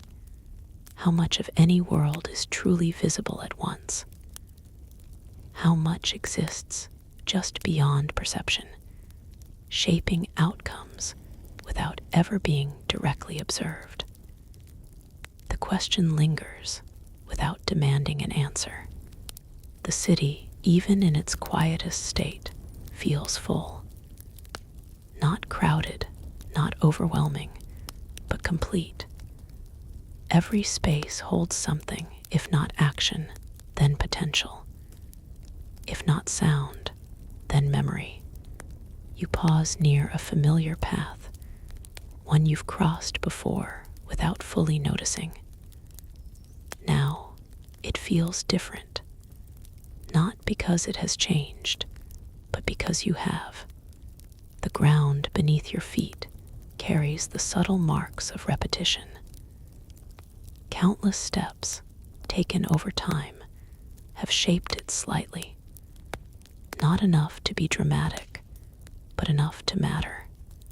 This quiet shaping mirrors something deeper. Small actions, repeated over time, create lasting change. Not instantly, not visibly at first, but gradually, inevitably. It is the same pattern you have seen in conversations, in decisions, in the slow evolution of ideas. Nothing appears fully formed. Everything becomes what it is through accumulation. A breeze moves through the space, soft but noticeable, carrying with it the faint scent of the city. It passes quickly, leaving no trace behind, yet for a moment, it changes how everything feels. You realize that not all influence is permanent. Some things pass through, shaping the present without becoming part of the future. And still, they matter. As you continue, the boundaries between moments feel less defined. The idea of a beginning or an end becomes less important than the flow itself. What matters is not where something starts or stops, but how it moves, how it connects, how it transforms along the way. A figure appears briefly at the edge of your view, then disappears into shadow. There is no need to follow, no need to know more. Their presence is enough, because every individual here carries their own path, their own set of experiences, intersecting with others in ways both brief and lasting.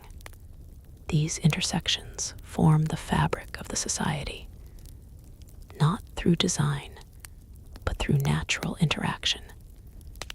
People meet, influence each other, then move on, leaving behind subtle traces. You begin to see how no single moment defines anything. It is always a combination, a layering, a merging of countless small pieces. The city is not one story. It is many, overlapping, blending, diverging, and reconnecting again. And in that complexity, there is a kind of quiet order, not rigid, not controlled, but present. It is the order that emerges when systems are allowed to evolve naturally, guided by participation rather than imposed structure. As the night deepens further, the sense of time becomes less precise. Minutes and hours feel less distinct. What remains is the experience itself. You are not measuring the passage of time. You are moving within it. And in that movement, the need to define things begins to fade.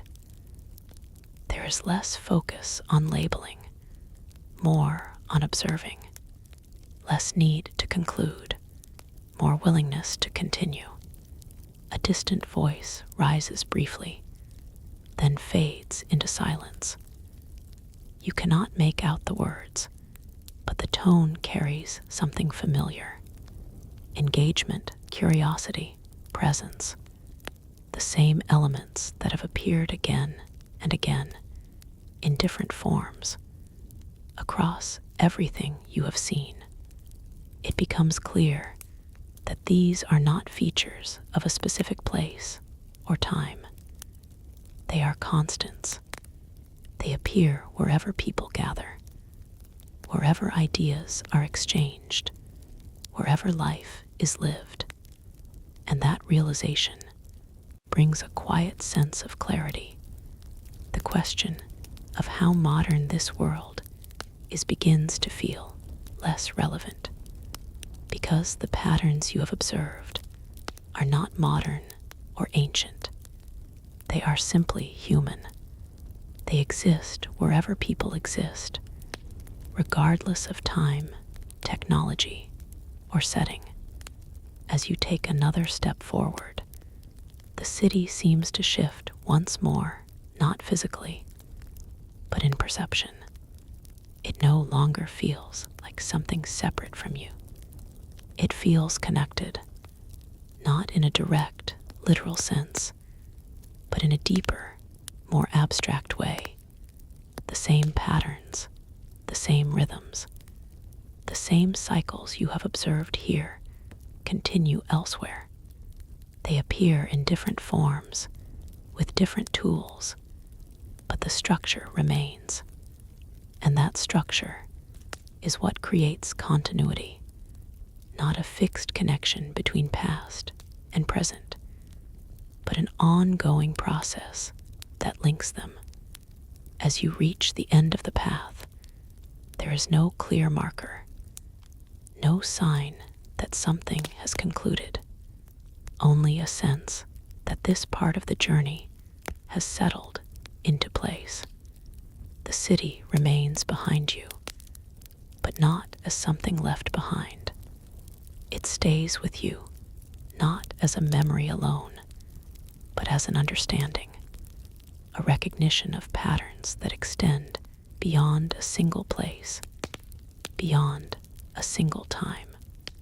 And as you pause one last time, the quiet of the night surrounding you, there is no final statement, no definitive answer, only a feeling that what you have experienced is not finished, not complete, but part of something that continues, always moving, always changing, always unfolding.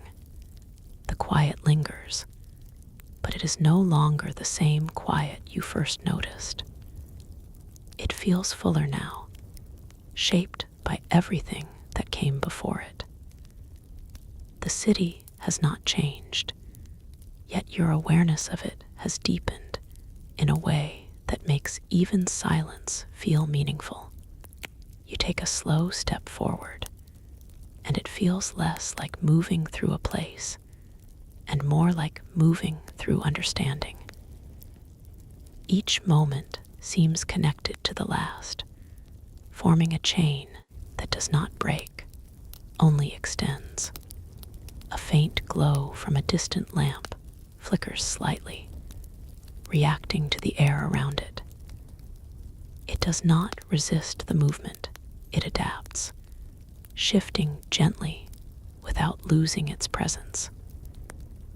There is something in that quiet adjustment that feels important. It mirrors the way people here respond to change. Not always dramatically, not always consciously, but steadily. Small shifts that, over time, reshape everything without needing to be forced. A soft murmur of voices drifts from somewhere unseen. It rises briefly, then dissolves into the stillness again. You realize how often life exists just outside direct awareness, continuing whether it is noticed or not. This constant presence of unseen activity creates a sense of depth. The city is not just what you can observe. It is also everything happening beyond your immediate perception. You pause near a narrow passage where the walls feel slightly closer, the space more enclosed. It creates a different kind of awareness, one that draws your attention inward rather than outward. In spaces like this, details become more noticeable. The texture of the ground, the faint marks left by time, the subtle differences in sound. Nothing is loud, yet everything is present. It becomes clear that attention changes experience. The more you focus, the more you see, not because more exists, but because more is recognized. A quiet realization forms. How much of life is shaped not by what is there, but by what is noticed. The difference is subtle, but it changes everything. You continue walking, and the passage opens again into a wider space. The shift feels natural, not abrupt, as if the city itself is guiding movement without direction. This flow between narrow and open, quiet and active, mirrors the balance you have seen throughout. Nothing remains in one state for long. Everything transitions. A figure crosses the space ahead, moving without hesitation, as if following a path known only to them. You do not need to know where they are going for the moment to feel complete, because purpose does not always need to be shared to be understood. People move with intention, even when that intention is not visible.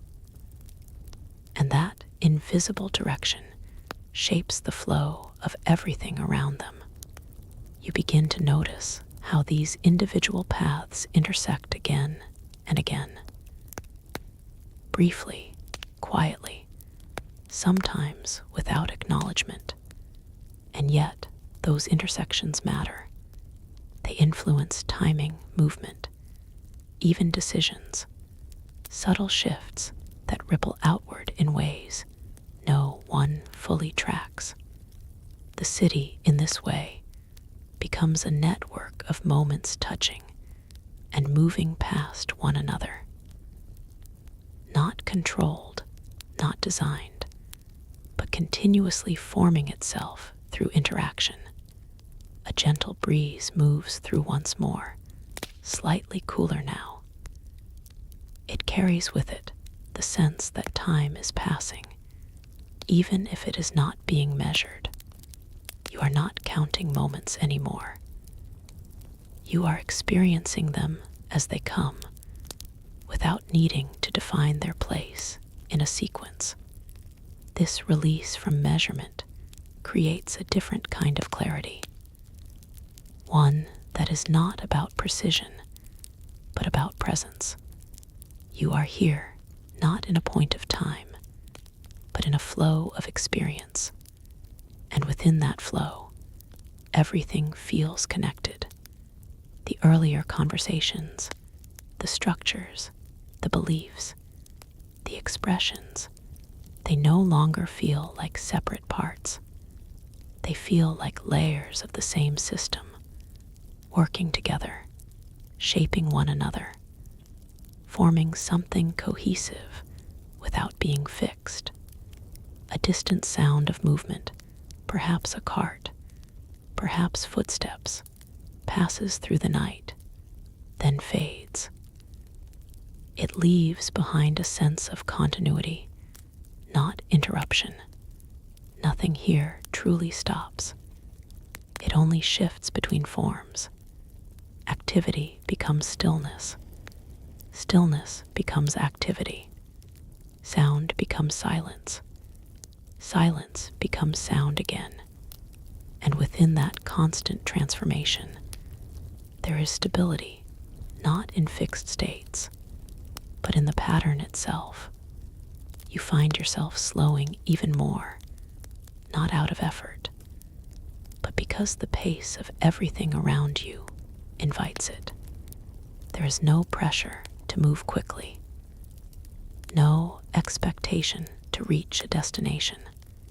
The journey itself has become the experience, and in that experience, understanding has replaced curiosity, not because there is nothing left to learn, but because what matters most has already been seen, not as facts or details, but as patterns, enduring patterns that define how people live, connect, and make sense of the world. You notice a small detail, a faint mark on a wall, barely visible unless you look closely. It might have been made intentionally, or it might be the result of time. Either way, it remains, a trace of something that happened, preserved without explanation. It reminds you that not everything needs to be fully understood to have meaning. Some things simply exist, carrying their presence forward without needing to be defined. As you step away from it, the city feels both vast and intimate at the same time.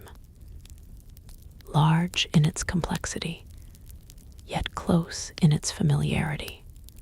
There is no longer a sense of distance between observer and place, only a shared rhythm. And within that rhythm, a quiet truth settles in, that what you have seen here is not separate from any other place or time. It is part of a larger continuity, one that extends beyond any single moment, beyond any single society. The same patterns repeating, evolving, adapting, but never fully disappearing. As you take another step, the path ahead is not something you need to follow. It is simply there, available, part of the ongoing movement. There is no final destination waiting, only continuation. And in that continuation, the story remains open, not unfinished, but unending, always forming, always shifting, always moving forward in ways both seen and unseen. The city does not fade as you leave it behind.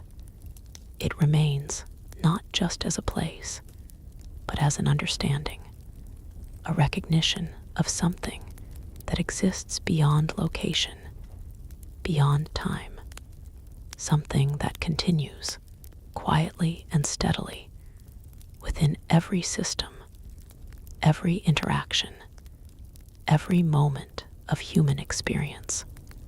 And as the night holds steady around you, there is nothing left to add, only the awareness that what you have experienced does not end here. It simply becomes part of everything that follows. The awareness does not fade as you move further away from the city. Instead, it follows quietly, not as a sound or image, but as a way of seeing. The world around you feels unchanged, yet your understanding of it no longer is. Every step forward carries the weight of everything you have observed. Not heavily, but steadily, like something that has settled into place and refuses to disappear. It is not memory alone, it is perspective. The path beneath you stretches ahead, but your attention is no longer focused on where it leads. Instead, it rests on how movement itself feels. Each step is simple, yet connected to everything that came before it. You begin to notice how easily the mind searches for patterns. Even in silence, even in emptiness, it tries to connect meaning, to link one moment to another. This tendency feels both natural and universal. A distant sound breaks the quiet briefly, then dissolves again. It does not interrupt the flow of thought. Instead, it becomes part of it, absorbed without resistance. Like everything else, there is something subtle about this kind of experience. Nothing is forcing attention, yet everything invites it. Nothing demands interpretation, yet everything seems to hold potential meaning. As you continue walking, the environment becomes less defined, not unclear, but less segmented. Boundaries between objects, sounds, and spaces feel softer than before. It is as if the world is no longer divided into separate elements, but experienced as a continuous field. One thing blending into another without sharp distinction. This shift changes how even simple things are perceived. A movement in the distance is not just movement, it is part of a larger rhythm. A pause is not just absence, it is part of balance. And within this balance, nothing feels isolated anymore. The idea of separation begins to lose its strength. Everything appears connected, not through direct links, but through shared existence in the same unfolding moment. A breeze passes again, lighter this time, almost imperceptible. Yet it is enough to remind you that change is constant, even when it cannot be clearly seen. Nothing here remains exactly as it is for long. Even stillness is temporary, part of a cycle that continues without interruption. You find yourself no longer trying to interpret every detail. Instead, there is a quiet acceptance of presence without needing explanation. This does not remove curiosity, it changes its form. Curiosity becomes observation without urgency, awareness without demand. A faint thought surfaces about how much of understanding comes not from answers, but from sustained attention, from simply remaining present long enough for patterns to reveal themselves. As you move further, the sense of direction becomes less important. The idea of going somewhere specific begins to fade, replaced by simply moving. Movement itself becomes enough. The surrounding space feels open now, less structured than the city, but still carrying its influence. The transition between environments is not abrupt, it is gradual, almost seamless. And yet, the shift in perception is clear. What once felt like observation now feels like integration. Not becoming part of the world, but recognizing that separation was never as fixed as it seemed. The distinction between observer and observed softens further. You are no longer standing outside the system you were watching. You are within the same patterns, the same processes, the same flow of experience. This realization does not arrive dramatically. It settles quietly, without resistance. A memory surfaces, not of a specific moment, but of the process of observing itself. The act of noticing, of comparing, of connecting ideas across time. Even that memory now feels like part of a larger pattern. Everything folds inward into continuity. The night remains steady, but no longer feels like something external. It feels like an environment that includes you, rather than surrounds you. And within that inclusion, there is no need to define boundaries between past, present, or future. They begin to feel like variations of the same ongoing process. The mind still moves through them, but not as separate compartments, more like layers of experience overlapping in a single field of awareness. A soft realization emerges. Nothing you have seen exists in isolation. Not the conversations, not the systems, not the beliefs, not the expressions. All of it is part of a continuous human pattern, repeating, adapting, evolving across time. And that pattern does not belong to a single era. It belongs to existence itself. As you continue forward, the feeling of journey begins to dissolve. There is no longer a sense of entering or leaving, only being within.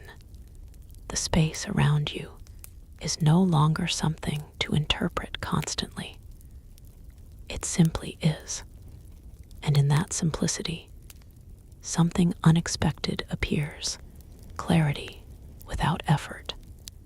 Not clarity of answers, but clarity of perception. The ability to see without needing to categorize everything immediately. A recognition that meaning does not always need to be extracted. Sometimes it simply exists within experience itself. The world does not require constant explanation to be understood in part. It only requires presence, and presence here feels complete. As the quiet continues, there is no final direction, no concluding point approaching. Only continuation in its purest form. The idea of ending begins to feel distant, almost unnecessary, because what you have been following was never a straight path toward a conclusion. It was a gradual unfolding of awareness, and awareness does not end, it shifts. It expands, it deepens, it returns to itself in new forms.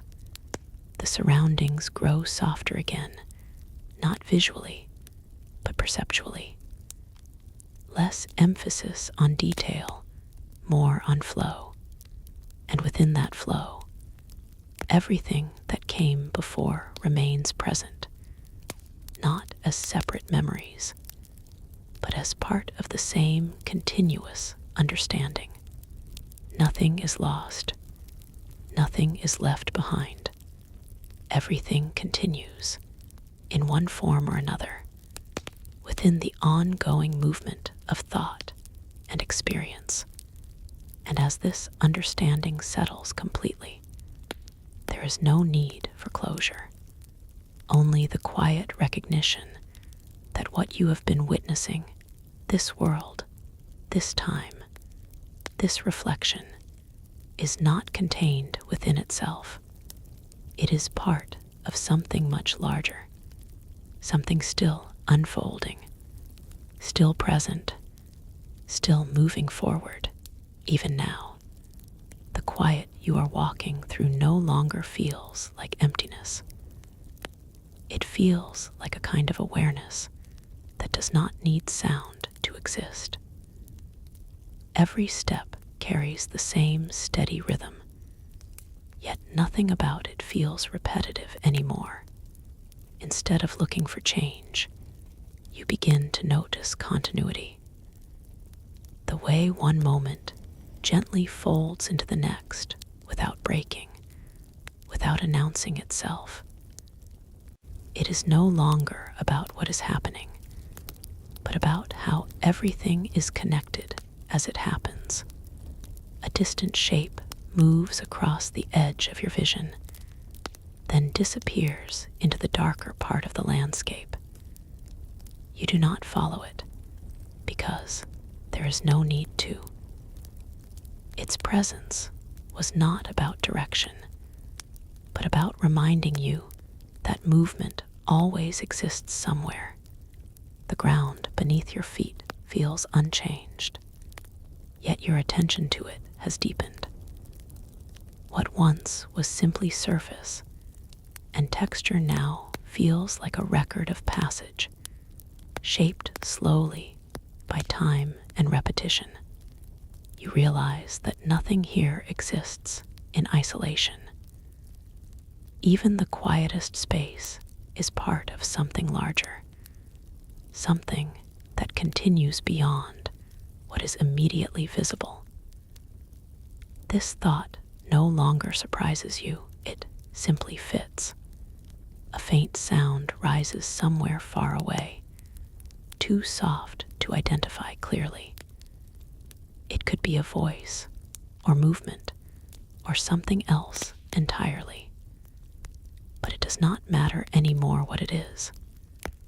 What matters is that it exists within the same continuous field of experience. As you move forward, the sense of separation between you and the environment continues to dissolve. Not in a dramatic way, but gradually, like something becoming less defined the longer you observe it. You are not outside looking in. You are within, moving through the same unfolding process as everything else around you. That understanding no longer feels new, it feels settled. The idea of observation itself begins to shift. It is no longer about watching something external. It becomes a way of being present without dividing experience into self and world. A gentle wind passes again, carrying no clear direction, only movement. It touches everything equally, without preference.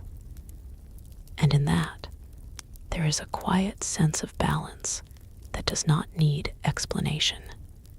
You begin to notice how even thoughts behave in the same way. They arise, move, and fade without needing to be held permanently. Nothing remains fixed unless attention keeps it in place. This realization does not feel like learning something new. It feels like recognizing something that was always there, just not clearly seen before. The landscape around you remains open, but not empty. It is filled with subtle presence, space, movement, time, and awareness, all existing together without conflict. And in that coexistence, nothing competes for importance. Everything simply is, in its own way, within the same unfolding moment.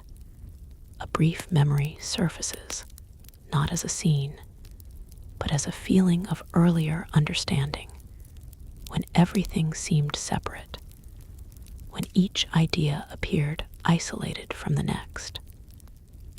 That sense now feels distant, like a perspective that has slowly expanded. You continue walking, but the idea of a destination has weakened. There is no strong sense of arriving anywhere. Movement itself has become enough. Each step is complete in itself, not because it leads somewhere specific, but because it exists fully in the moment it happens. The surroundings grow slightly darker again, not changing in nature, but in emphasis.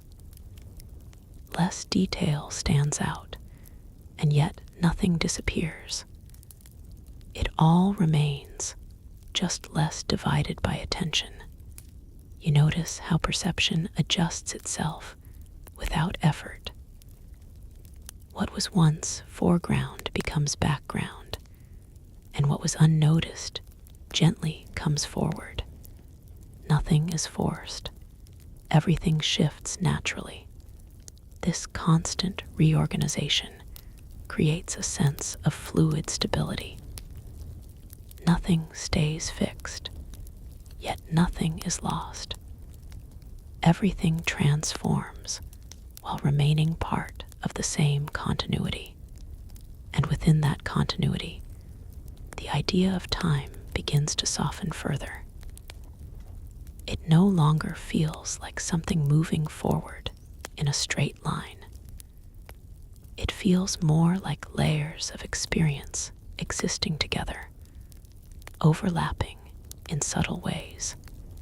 You are not moving through time as much as experiencing its unfolding. A quiet reflection forms without words. How much of understanding depends on perspective, and how much of perspective depends on where attention is placed.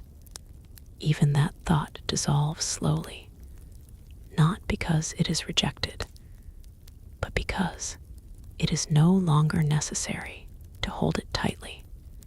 The world around you remains steady, yet it no longer demands interpretation at every step.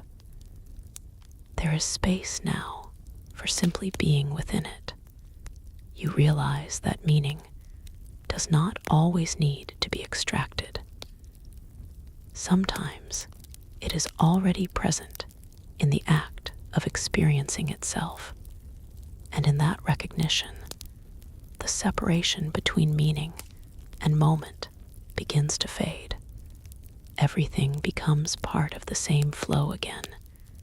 The movement of air, the shifting of light, the quiet presence of space, the rhythm of steps, the continuity of awareness. Nothing stands alone. Everything belongs to the same unfolding pattern. As you continue forward, there is a growing sense that what you have been following was never a path toward something final. It was an unfolding process of noticing, of recognizing, of gradually seeing connections that were always there. And now, even that process feels like it is becoming quieter, not ending, but settling, like something that no longer needs to be actively held in mind. The environment remains open ahead, but there is no expectation attached to it anymore. No anticipation of conclusion or arrival, only continuation. And in that continuation, everything that has been seen, thought, and felt remains present, not as separate parts, but as a single, ongoing experience that does not need to be divided to be understood in part. Nothing is concluding. Nothing is starting. It is simply continuing. The continuation does not announce itself as an ending, because nothing here truly ends in the way you once understood endings. It only softens, like a sound slowly moving farther away, until it becomes part of the air itself. You are still walking, but even walking feels less like an action now, and more like a natural extension of being. There is no effort in it, no separation between movement and awareness. The space around you remains open, yet it no longer feels empty. It feels complete in a quiet way, as if everything that needed to be present is already present, without needing to add anything more. A faint thought appears, not as a question, but as a gentle echo of everything you have experienced. It does not ask for an answer. It simply exists for a moment, then dissolves without resistance. You notice how even this thought follows the same pattern you have seen everywhere else, arising, forming, and fading back into silence. Nothing here stays fixed unless it is held, and even holding is temporary. The world around you continues its slow rhythm, not changing in direction, but in perception. What once felt like separate elements now feels like one continuous presence. There is no longer a need to divide things into categories of past or present, observer or observed, movement or stillness. These distinctions still exist in language, but they no longer feel necessary in experience. Everything is simply unfolding. A distant sound appears again, then blends into the background without leaving a trace of interruption.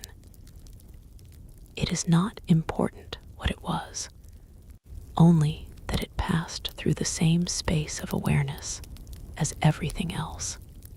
You begin to sense how fragile the idea of separation truly is. Not in a dramatic way, but in a subtle realization that separation was always more about perception than reality. Even now, as you stand within this unfolding. Nothing is truly apart from anything else. Everything is part of the same ongoing presence. The night, the space, the movement, the stillness, the awareness itself, they are not different things arranged together.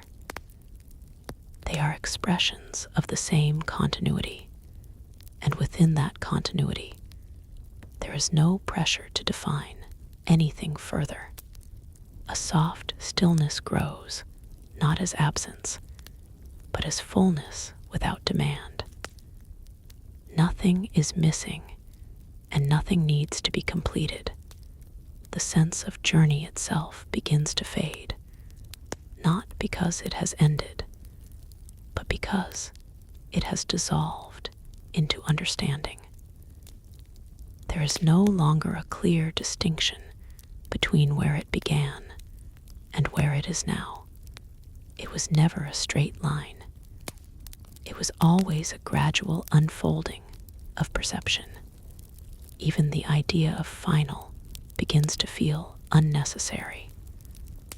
Not because it is wrong, but because it no longer fits the experience. Everything continues, not forward or backward, but within the same quiet flow that has always been present. You are not outside of it. You are not observing it from a distance. You are within it as part of it, without needing to define what that means. And in that recognition, there is a quiet release, not of anything being let go, but of the need to hold anything tightly. The world does not become simpler. It becomes whole in a different way.